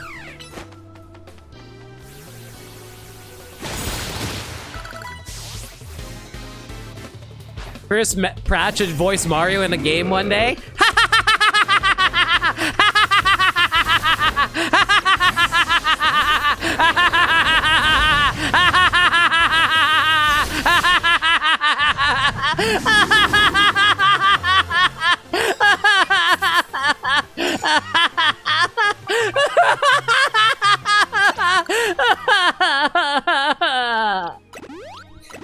Yeah, sure.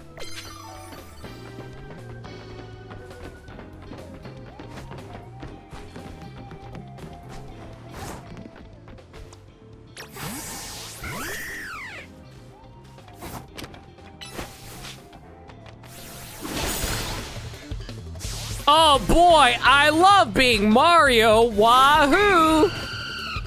Stomping them Koopas. I mean, we got Keanu voicing Shadow in Shadow Generations. Yeah, but I have more respect for Keanu Reeves. Don't ask me why.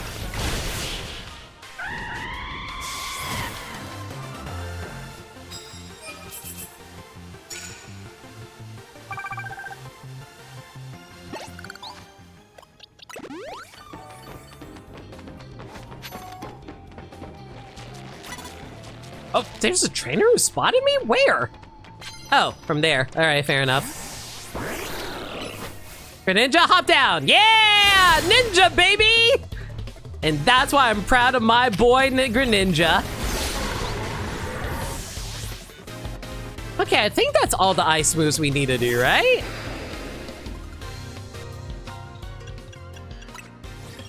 That's all the ice moves we need, and now we just need to land some fighting type moves.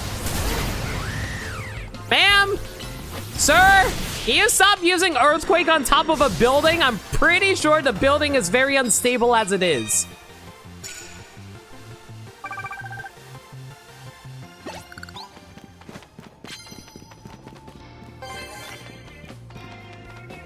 Land super effective moves with electric type moves. Okay. Ooh, speaking of landing electric type moves, I spot a perfect target for that. You know, assuming I don't get caught, it's fine.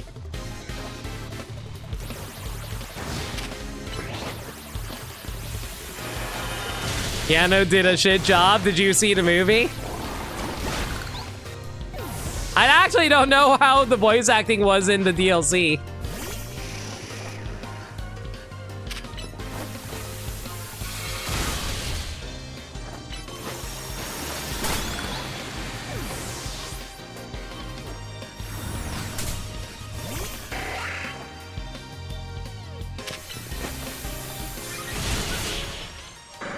Speaking of Sonic X Shadow, you'll never forgive Sega for that game Switch 2 port. Oh yeah, right, because like they're all like, oh hey, do you want to be able to, you want to play this game with just like a DLC update? No? All right, let's just like give you all a bunch of, let's just like have you pay for a brand new title.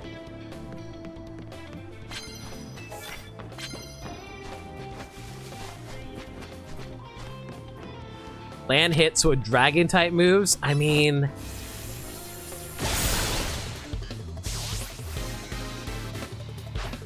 you were trying to shiny hut in Donut Land all day yesterday. You ran into a random one that wasn't what you were hunting. What shiny were you finding?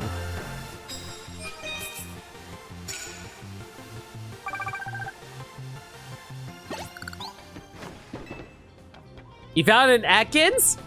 Oh, isn't Ekans like green? You were looking for Tepig? Yeah, that sounds about right. Hopefully, I assume that you also have a shiny charm by now to help assist with that.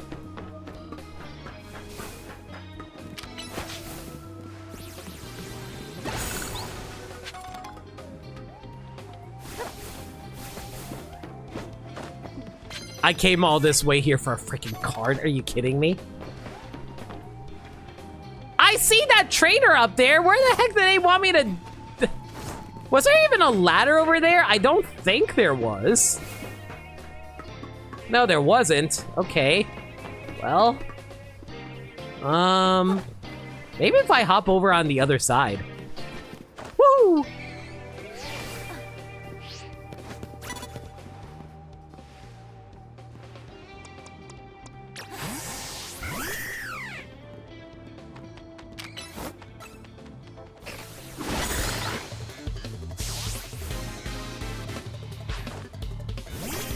It lets you buy the game again, and this time it has more frames. It's honestly so dumb. I actually got mad about that. As someone who doesn't even have, like, Sonic Cross Shadow Generations.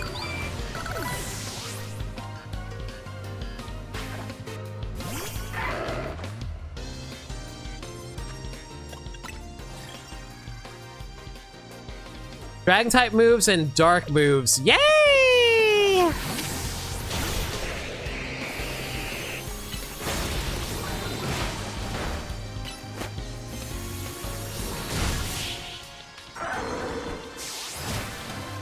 Another friend and I call Shiny Ekin Shiny Kermit because if you look at it a certain way, it looks like Kermit doing the yay face. Okay, that's actually really funny.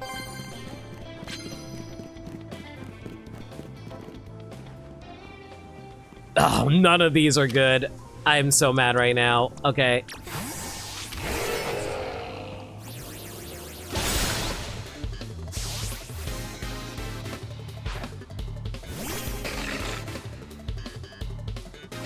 Can I face off against something that's actually weak to dark type moves? That'd be cool.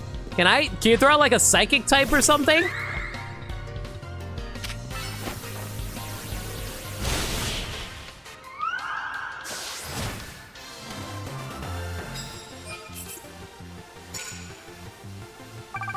You know, I'm starting to realize how slow this is if you don't find a good card.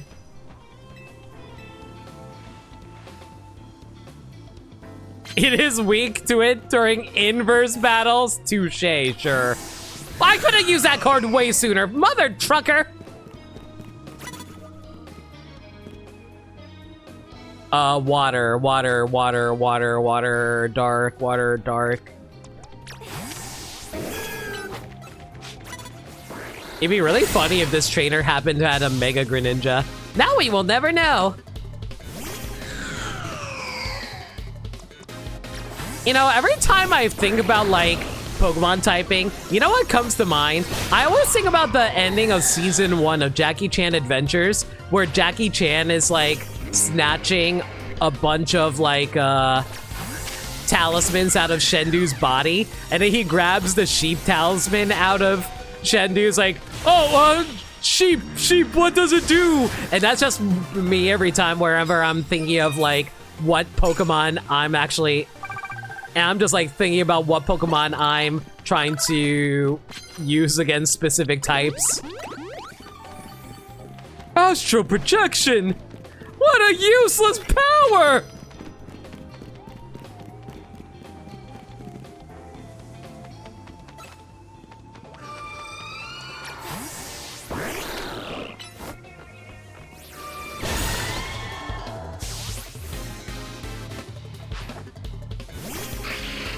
You find two Shadow Dragologies? A shiny Dragologies? That's funny.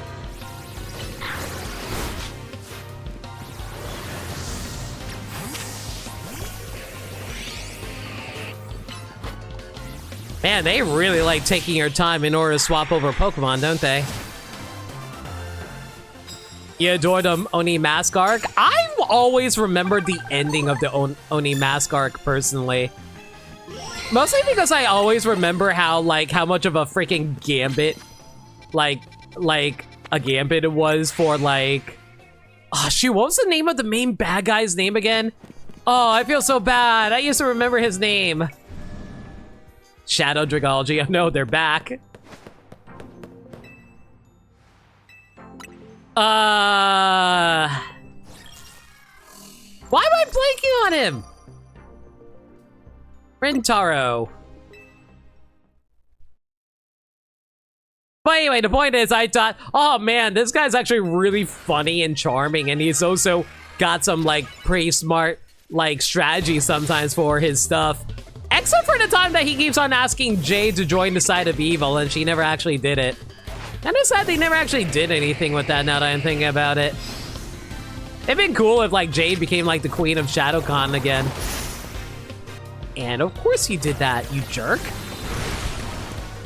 Why wouldn't you casually happen to know Protect?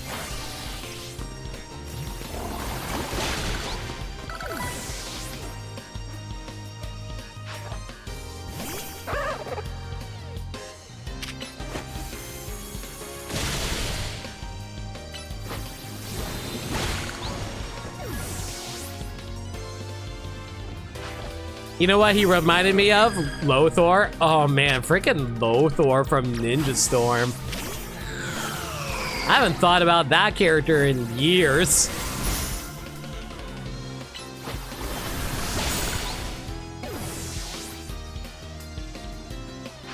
Whose evil plan was literally just fill hell until it burst open. You know, at that point, my idea is, like, why didn't he just, like, decide to attack all of, like, the world with all the monsters he already had? The sorrow of reaching the last course in the meal. The fear of being down to your last Pokémon.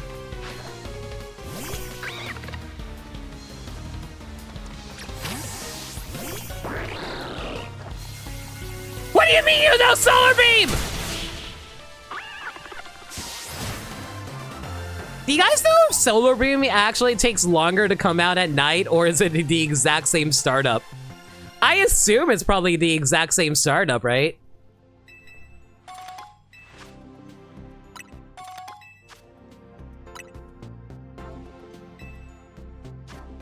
I think it's still the same. It feels like it is anyway.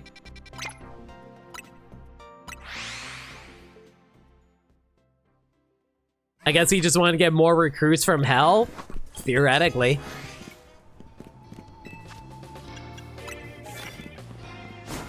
Oh, that's a big Scyther. Can I even knock this guy out using a poison move? Here goes. Or, you know, you can casually just run up on me. Fine, rude.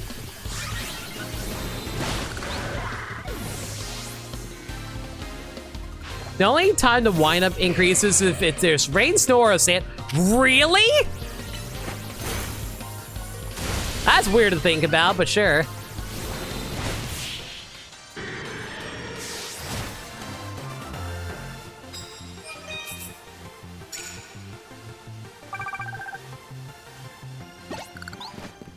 All right, that's not down for that one. You don't see me! Damn it! I was trying to pick up a card! And where is your Electros running off to? Bro! Bro! Bro! I'm right here!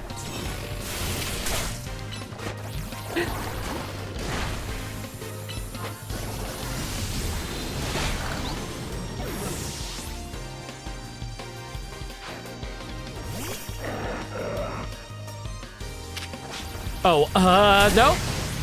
Not dealing with that. Don't want that.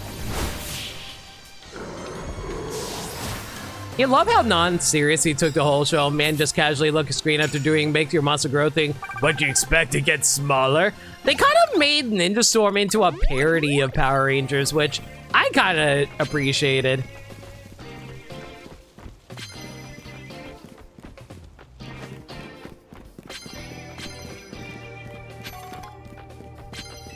That being said, though, I don't know, like, I always had like a bit of a vendetta against the Disney seasons at first, mostly because I didn't really like the move over to mother trucker. Didn't even notice you there. Mostly I didn't really like the move over to New Zealand for its series. But I guess it was a cost-saving measure, and ultimately, unfortunately, it did save the franchise at the end of the day.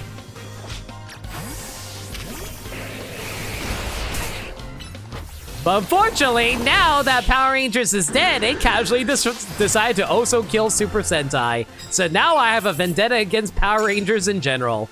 So congratulations, Disney. You were not the reason that Power Rangers died.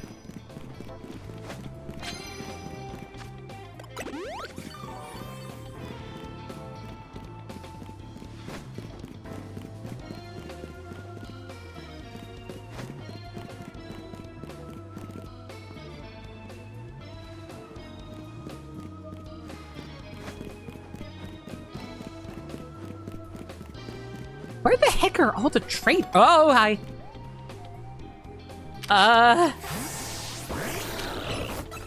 You don't see me, ma'am. Don't look around the corner. We're the mysterious V streamers here. Don't worry about me. We're here.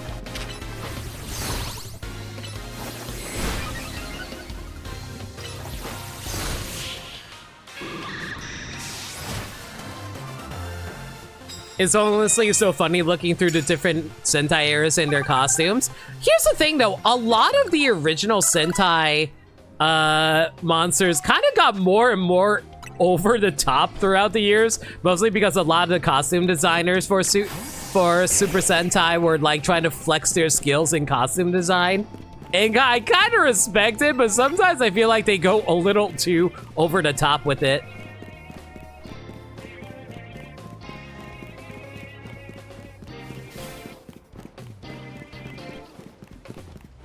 But I think, like, the funniest thing about Power Rangers is whenever they're trying to, like... I think the funniest thing for me for Power Rangers is the fact that whenever they're trying to tell a serious story with Power Rangers and then they have to come up with some silly excuse to explain why a certain monster looks as goofy as it does in a serious plot setting. Like, it's really funny seeing the stuff that they come up with for Power Rangers in Space or Power Rangers Lost Galaxy, because those are like some of the more serious seasons of Power Rangers. And yet they somehow make it work. Power Rangers is definitely one of those series where you kind of just like respect them for trying to come up with all kinds of different unique storytelling techniques to make the story like interesting to kids.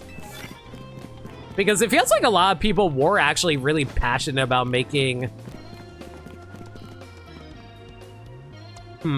sneak up into new fire type moves. Okay. It felt like a lot of people were just like very passionate about tokusatsu, which I appreciated.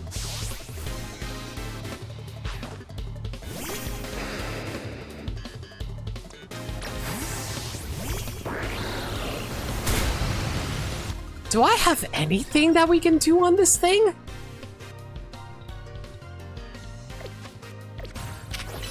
Not really. Frick! I'm getting, like, no good missions right now.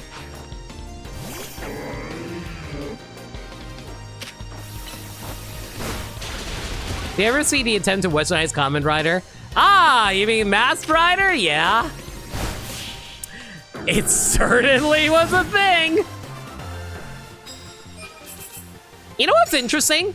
Saban actually trademarked Power Rider when they reacquired Power Rangers from Disney. And they never did anything with it, which is really weird. Like, they could have totally just, like, adapted, like, Kamen Rider anytime there. Never followed up.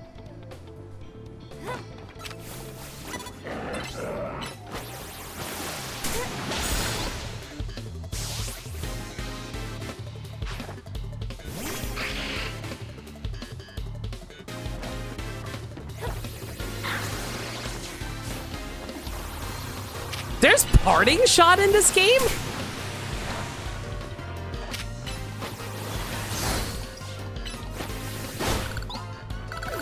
Maybe I should get some new cards. These cards are just not working out in my favor right now.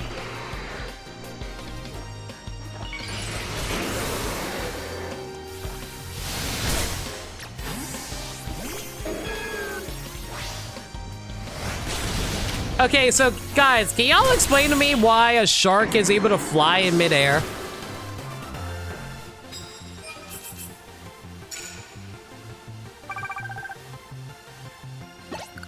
Malamar with close combat would be terrifying in this game. I mean, it's not a type effective move though. That's the thing though.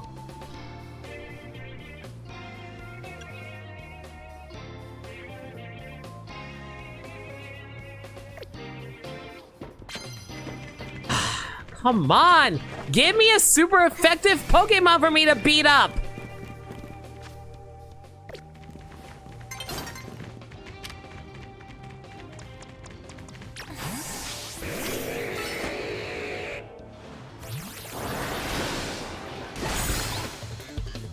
I'm surprised I actually hit there.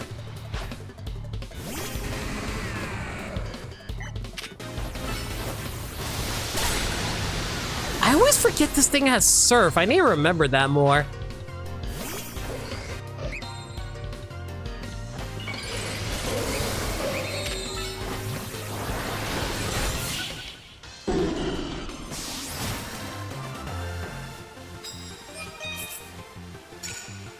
About to have a Slowpoke party? Don't you put that voodoo on me, DK.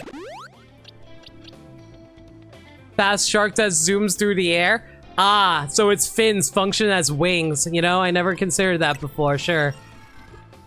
Deal super effective moves with plus moves, sneak up and start doing fire moves. Ugh! Has to be a Pokemon around here somewhere.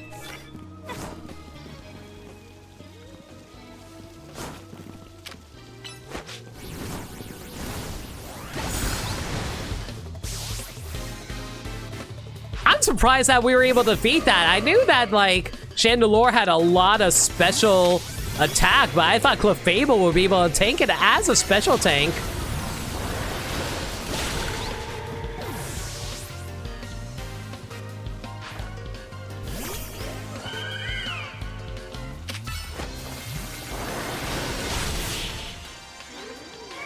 Aren't fins just wings of fish?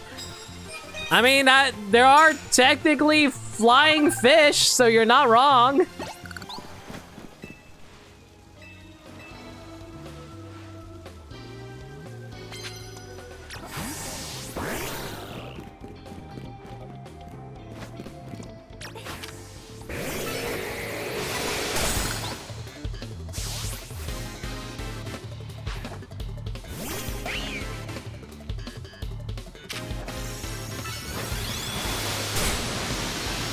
Oh my god, how did you actually tank that? I am so mad right now.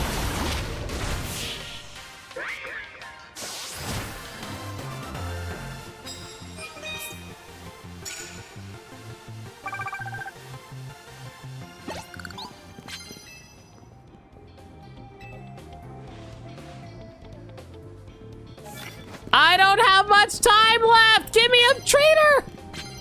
Don't make me reset today! Don't make me reset today!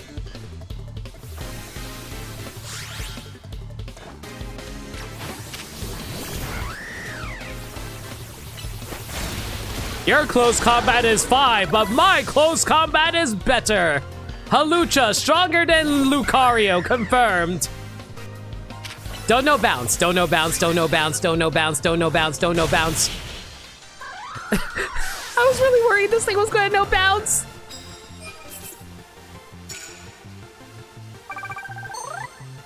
Alright, 2 tickets in 1 night. Easy peasy, y'all.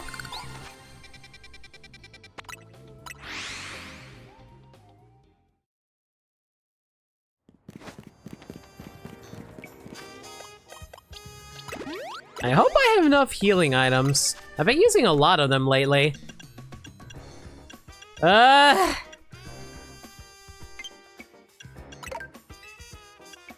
Yeah, we should last until the end of this stream, I think. So we kind of been talking about it earlier, but I am kind of curious. What do you guys think of Legends ZA as a, Oh, hey, Canary. What do you think about Legends ZA as a game? How would you rank it amongst the other Pokemon games? I think I would put it up there. I definitely would give it a strong A. I don't know if I would put it in my S tiers, though. I gotta win the Infinite ZA Royale, said Dynamo, inside hosting our video game tourneys. I forgot that was your wish.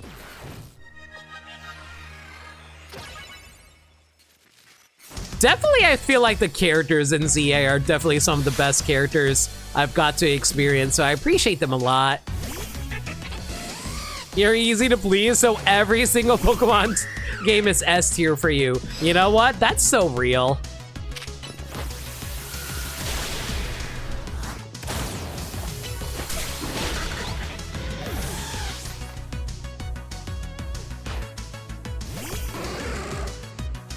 You honestly enjoy it a lot. It does. Mainly because it's got the stuff you like in a Pokemon game. Yeah, I gotta agree with that. I feel like they did a really good job of redeeming Kalos as a Pokemon region for me because I really didn't care for Kalos originally. Even though it's technically just Lumiose, I still really appreciate getting to know the characters in Lumiose here. And let's be real here, Lumiose is the biggest thing that people remember about the locations. Yo, thank you so much for a follow. Really appreciate it. But yeah, like, Lumiose is the biggest thing that people remember from Kalos' region anyway, so having it set here is not a bad idea.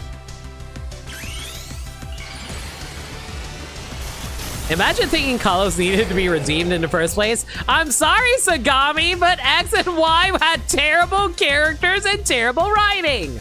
From Dynamo to Dynamo, me and Electros are charged and raring to go. I'm sorry, Tyranno, but I like your sister. I never want to see Tyranno ever again.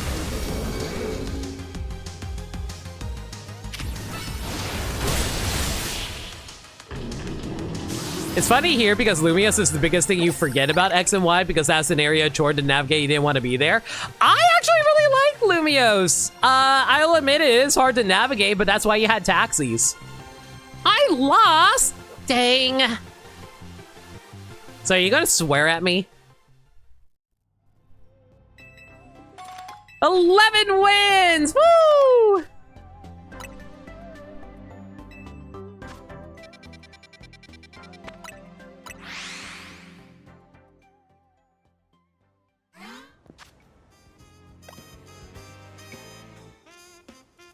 You agree with KB, this redeemed Lumiose? Yeah, but here's the thing though, like, Kalos in general is mostly associated with, oh no.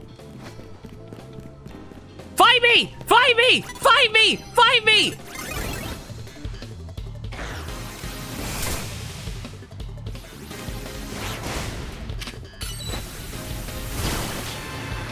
Okay, let's see here. Land hits with Mega Evolved Pokemon. So I need to just land 3 hits.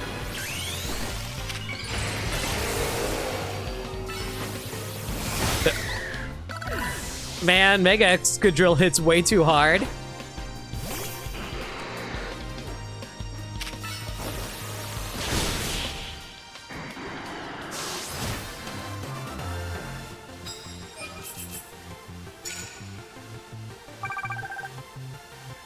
I'm just saying that, like, when it comes, like, if it isn't, like, Lumiose, what is the location that you remember the most from ZA, XZ, XZ, Z8? X and Y!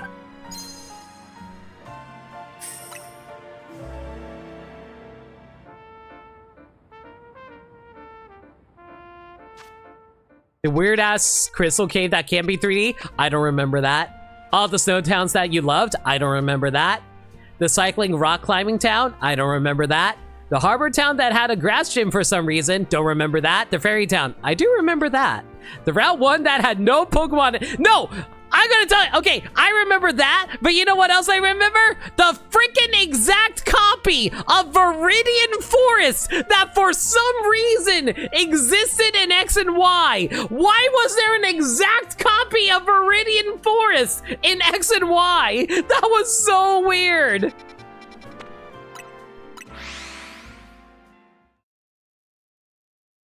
I don't remember that. Of course you don't. It's very convenient and self-serving of you. Snowbell for its music. I don't remember Snowbell's music. I'm gonna be honest with you on that one. I'll be real. A lot of music for X and Y I really don't remember.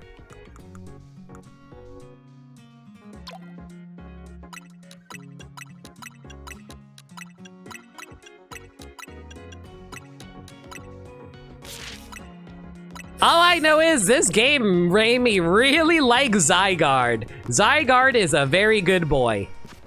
Or girl, whatever they want to identify as. I don't judge.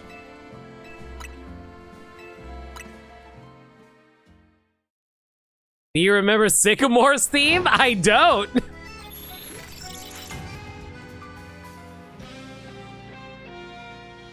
I mostly remember getting mad at, like, my friends for being completely worthless.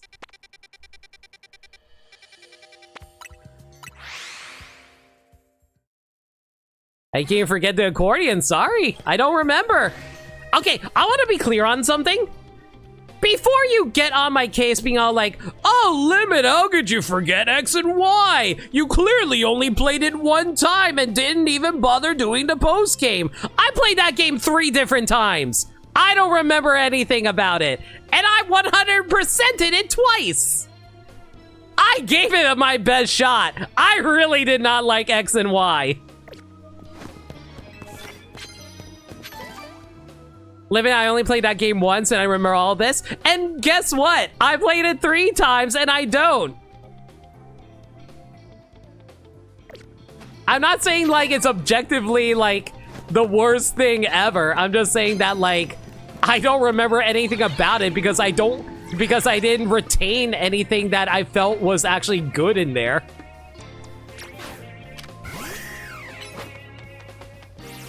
I wonder if this counts as a fighting type move. Oh wait, it's bound. Sorry, I got flying press and flying press mixed up. You can at least remember Looker Bureau? Okay, I remember like Looker Bureau. You got me there. Listen, the only thing about X and Y I actually liked, Looker and Emma. I love Looker and Emma. They are very precious to me.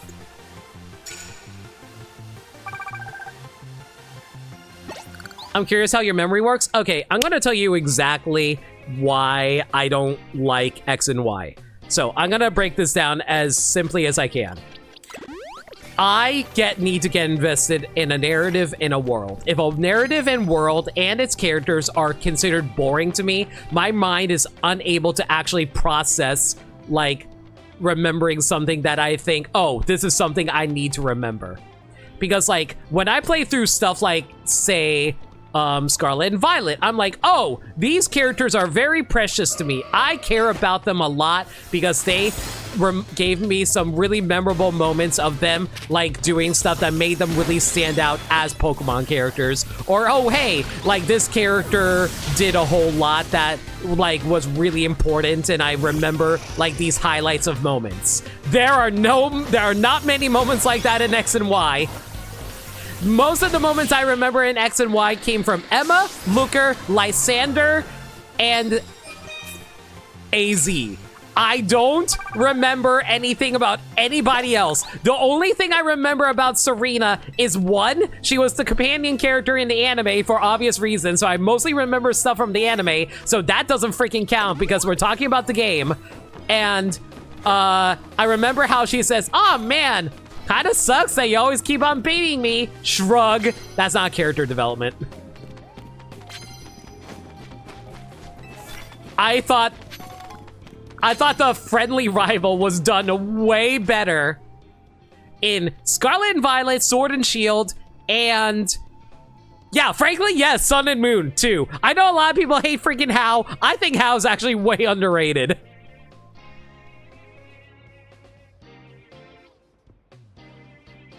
I was like, hey, Gaddy, hope you're doing well. Yo. Give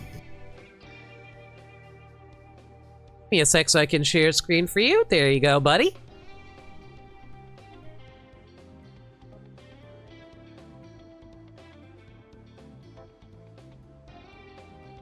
I didn't find out about the post game until years later, made me love the game more. I mean, fine, Sagami, but like, I'm gonna be real with you. I don't remember any of the gym leaders outside of their visual design. I don't care about who they are because you battled them and you moved on. They were glorified gym leaders. Like, I mean, they were gym leaders that were so glorified, and I was like, I don't care.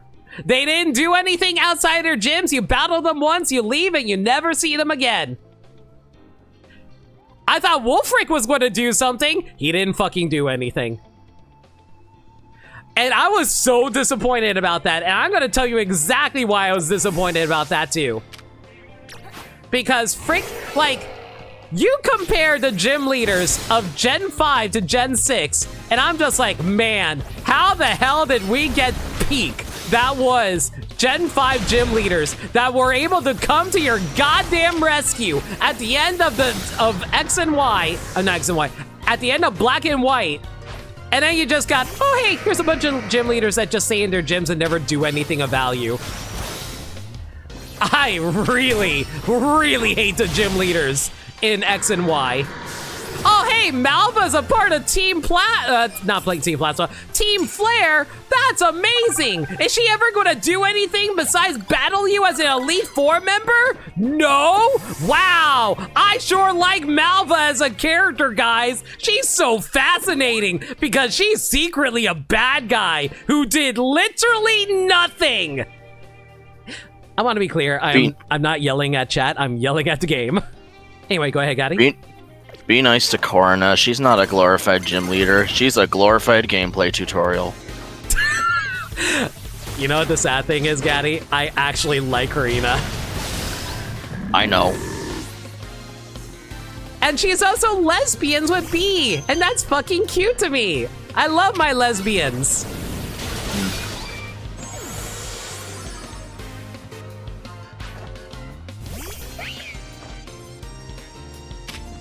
Like, I'll be real, I legitimately think Black and White are some of the best Pokemon games just because of how they were the first Pokemon games that really tried to be more, like, layered as Pokemon games with narrative. That honestly helps them be way more memorable to me. And I'm gonna be honest, here's the thing. I feel like we give Gens 1 through 4 a pass too often, more often than not, entirely because of nostalgia. Because, like, don't get me wrong, I love Gens 1 through 4. I am not saying I dislike them, but if we're talking about layered narrative and storytelling or characters, I feel a lot of them are way more shallow compared to Gen 5 onward. Except for X and Y, as I established, I really do not care about the characters in X and Y. I will say, in terms of gameplay, I think X and Y is actually really freaking good, though. That's not a good card. I really enjoyed the gameplay of X and Y a lot, except for flying battles. Flying battles can eat a dick. The biggest bag of dicks.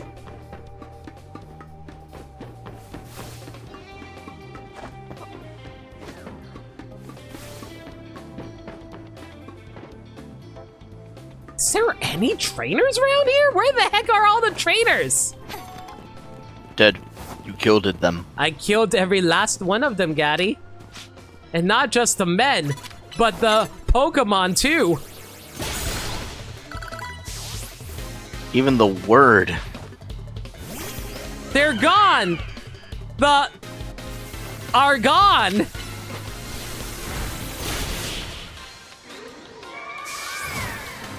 My main X and Y issue was pacing. The gap between first few gyms was absurd. Yeah, but I think I care more about narrative in Pokemon games compared to you, Bermsai. I think you care more about the gameplay.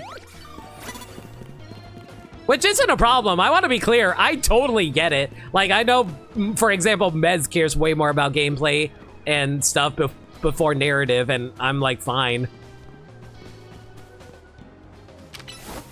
I'm just saying I have a lot more care about, like, presentation and narrative compared to, like... I mean, I care about gameplay. I'm not going to say I don't care about gameplay, but, like, you know...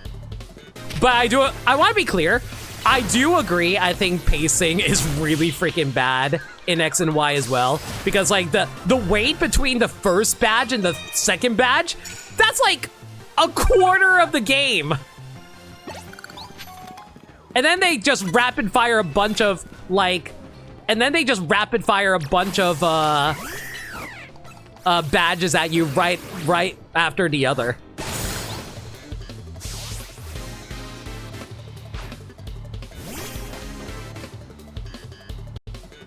13 levels? I might have exaggerated, so I'll freely admit that. But that being said, though, I still really didn't like the pacing of X and Y. The gap is more egregious in the one between Gyms and 7 and Black and White, too. Yeah, I agree.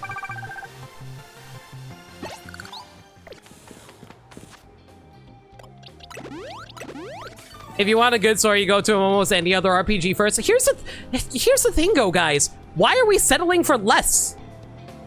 Like, here's the thing, though. Okay, let me ask this, guys. Why do you think Mario Galaxy is so beloved to a lot of people? Because, like, don't get me wrong. I don't think the gameplay is bad in Mario Galaxy, but a lot of people, when they speak about why they love Mario Galaxy so much, a lot of it is the presentation. But no people, like... If you ask any random schmo about Mario, the first thing they'd say about Mario is never about the narrative or story. But a lot of people say, oh man, I really like Rosalina's storybook. Just because, like, something isn't known for something doesn't mean you can't, like, appreciate it when it is there. It's like why a lot of people didn't like some people didn't like Mario Galaxy 2 because they backed off of the narrative aspects of Mario Galaxy 1.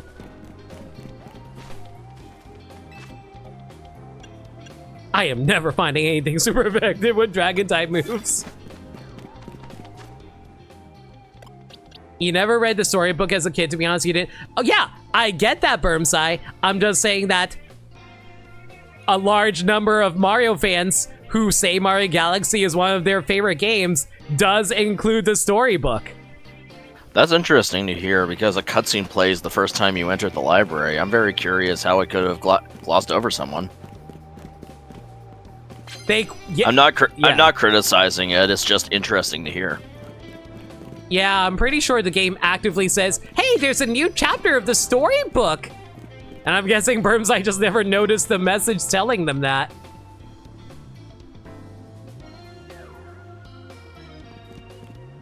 Yes, the library is optional, but you are compelled... I mean, doesn't it make sense that you're compelled to enter any door you can find in the observatory because there's usually levels in there? Not just that. It's not just that. It's also, every time you complete a certain amount of content, the game straight up says, there's a new chapter in the library. You don't need to enter the library to do that. I wonder if those messages actually appear even if you've never set foot in the library. I mean, I can test that. I legitimately can test that the next time we decide to stream Mario Galaxy, which I am planning on doing as soon as I get a copy of the game. And by copy, I mean a Switch copy.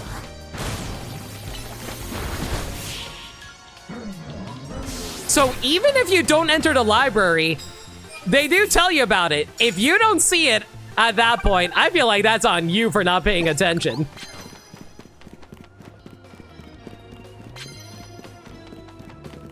Sneak up and start battles before your opponent spots you. Oh, there's 10 of these. I'll worry about that later.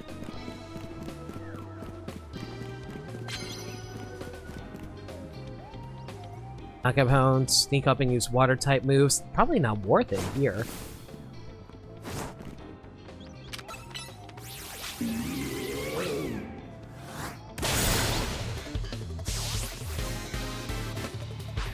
Well, Galaxy 2 has a waifu too. Lubba is a wonderful woman. No, I mean, no, that's true. I don't know why you're being like all Kappa about it. That's actually true. We didn't realize it at the time, but apparently Lubba was always meant to be a girl.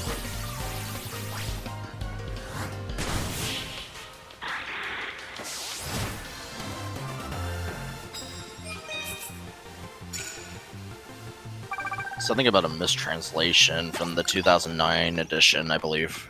Basically what happened was that, you know how in the Japanese language they don't use pronouns? Mm-hmm. So because they didn't know what gender Lubba was, so they just went with guy. Galaxy 2 was 2009, wasn't it? Or was it 2010? I think it was 2010, actually.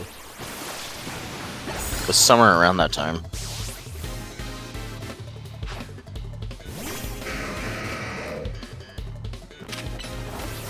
It was 2010. Giles had a very Patrick Star kind of vibe. She really did.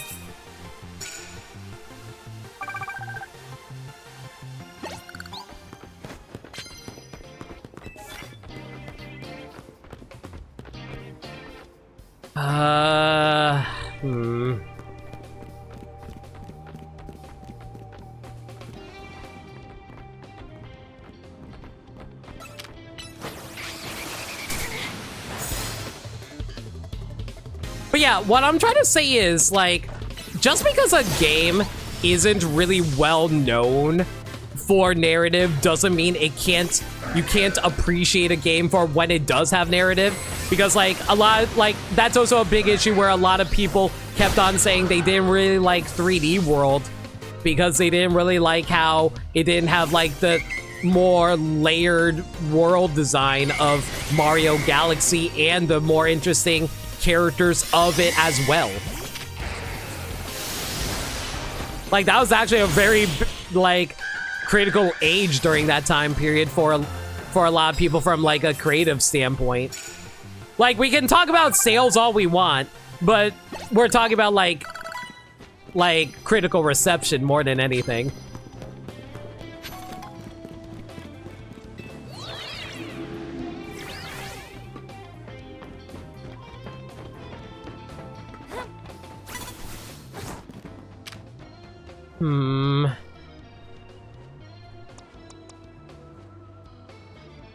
I really wish we had, like, a fire-type Pokemon that was super effective here.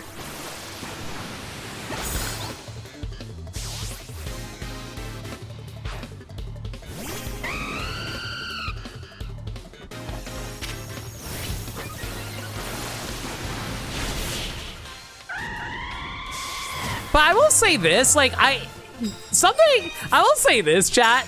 Every time I keep on saying how much I don't like X and Y and giving very thoughtful, elaborate explanations, all I ever hear from you guys are like, oh, but I like it. And I'm like, do you know how hard it is to carry a conversation with people where it's like you're giving in-depth explanations for why you don't like something? It's just like, yeah, well, I like it. I'm like, cool, guys. Thank you for telling me your opinions.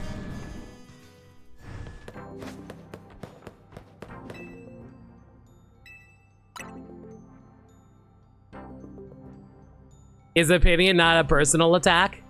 I know. I'm just saying, like, I'm trying to have a conversation. I wasn't saying it was a personal attack.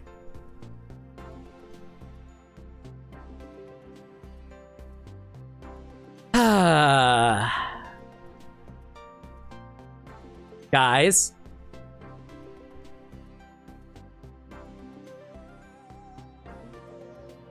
I don't think this is a very good conversation to have anymore. I'm just going to move on.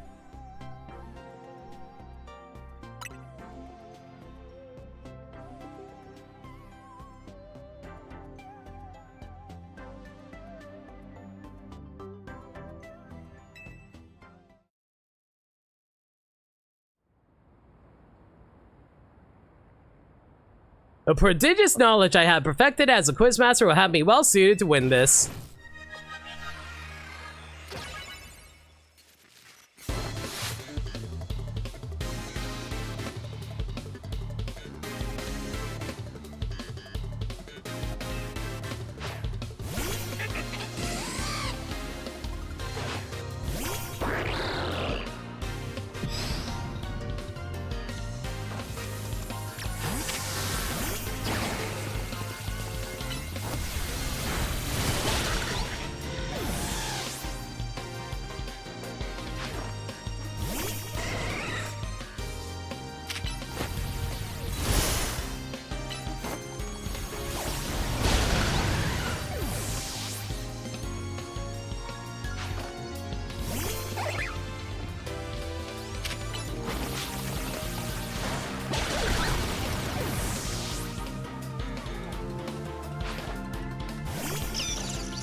I'm certain my knowledge is impeccable, and yet I'm down to a single Pokemon.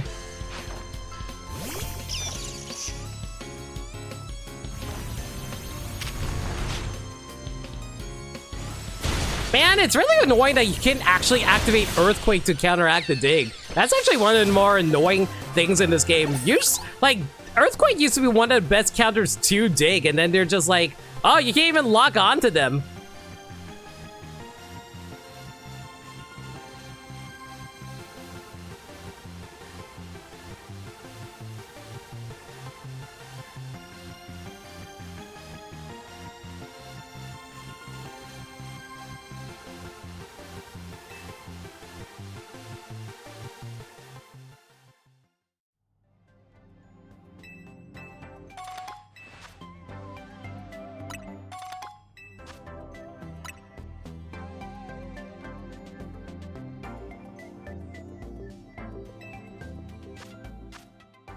I'm gonna take a break for a moment, guys. I need to refresh myself. I'll be right back.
Alright, I'm gonna be completely honest with you guys. I am not in a good headspace right now. Because, like, it feels like a lot of people, including friends, were kind of jumping on me for opinions. And it's really annoying. And I am not feeling too great right now. I want to continue to stream because, you know, I was trying my best. But the fact that I can't really talk about anything without people just, like, being extremely critical at me, I don't know if I really appreciate.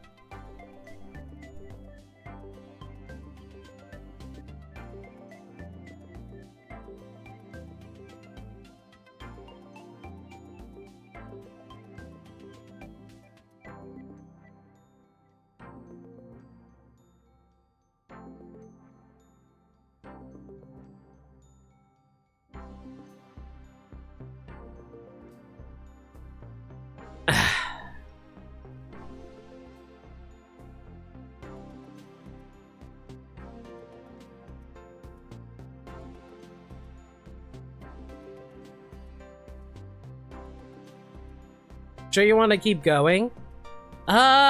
It's annoying because, like, I had a lot of stuff planned.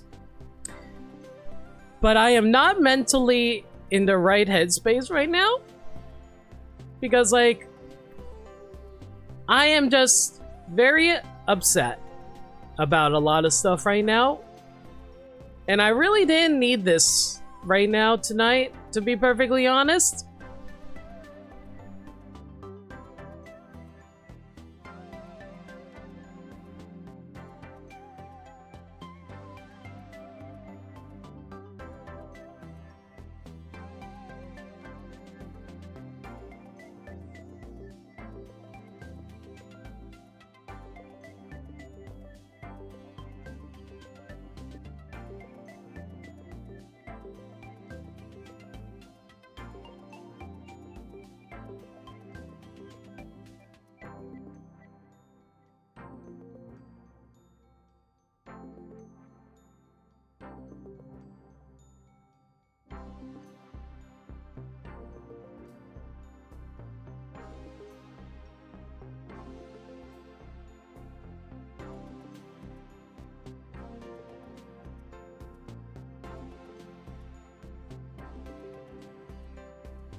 I think I'm going to end the stream.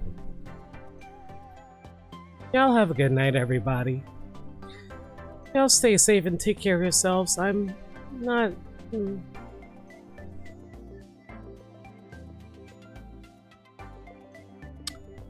Have a good night, everyone. Y'all stay safe. Take care of yourselves and good night.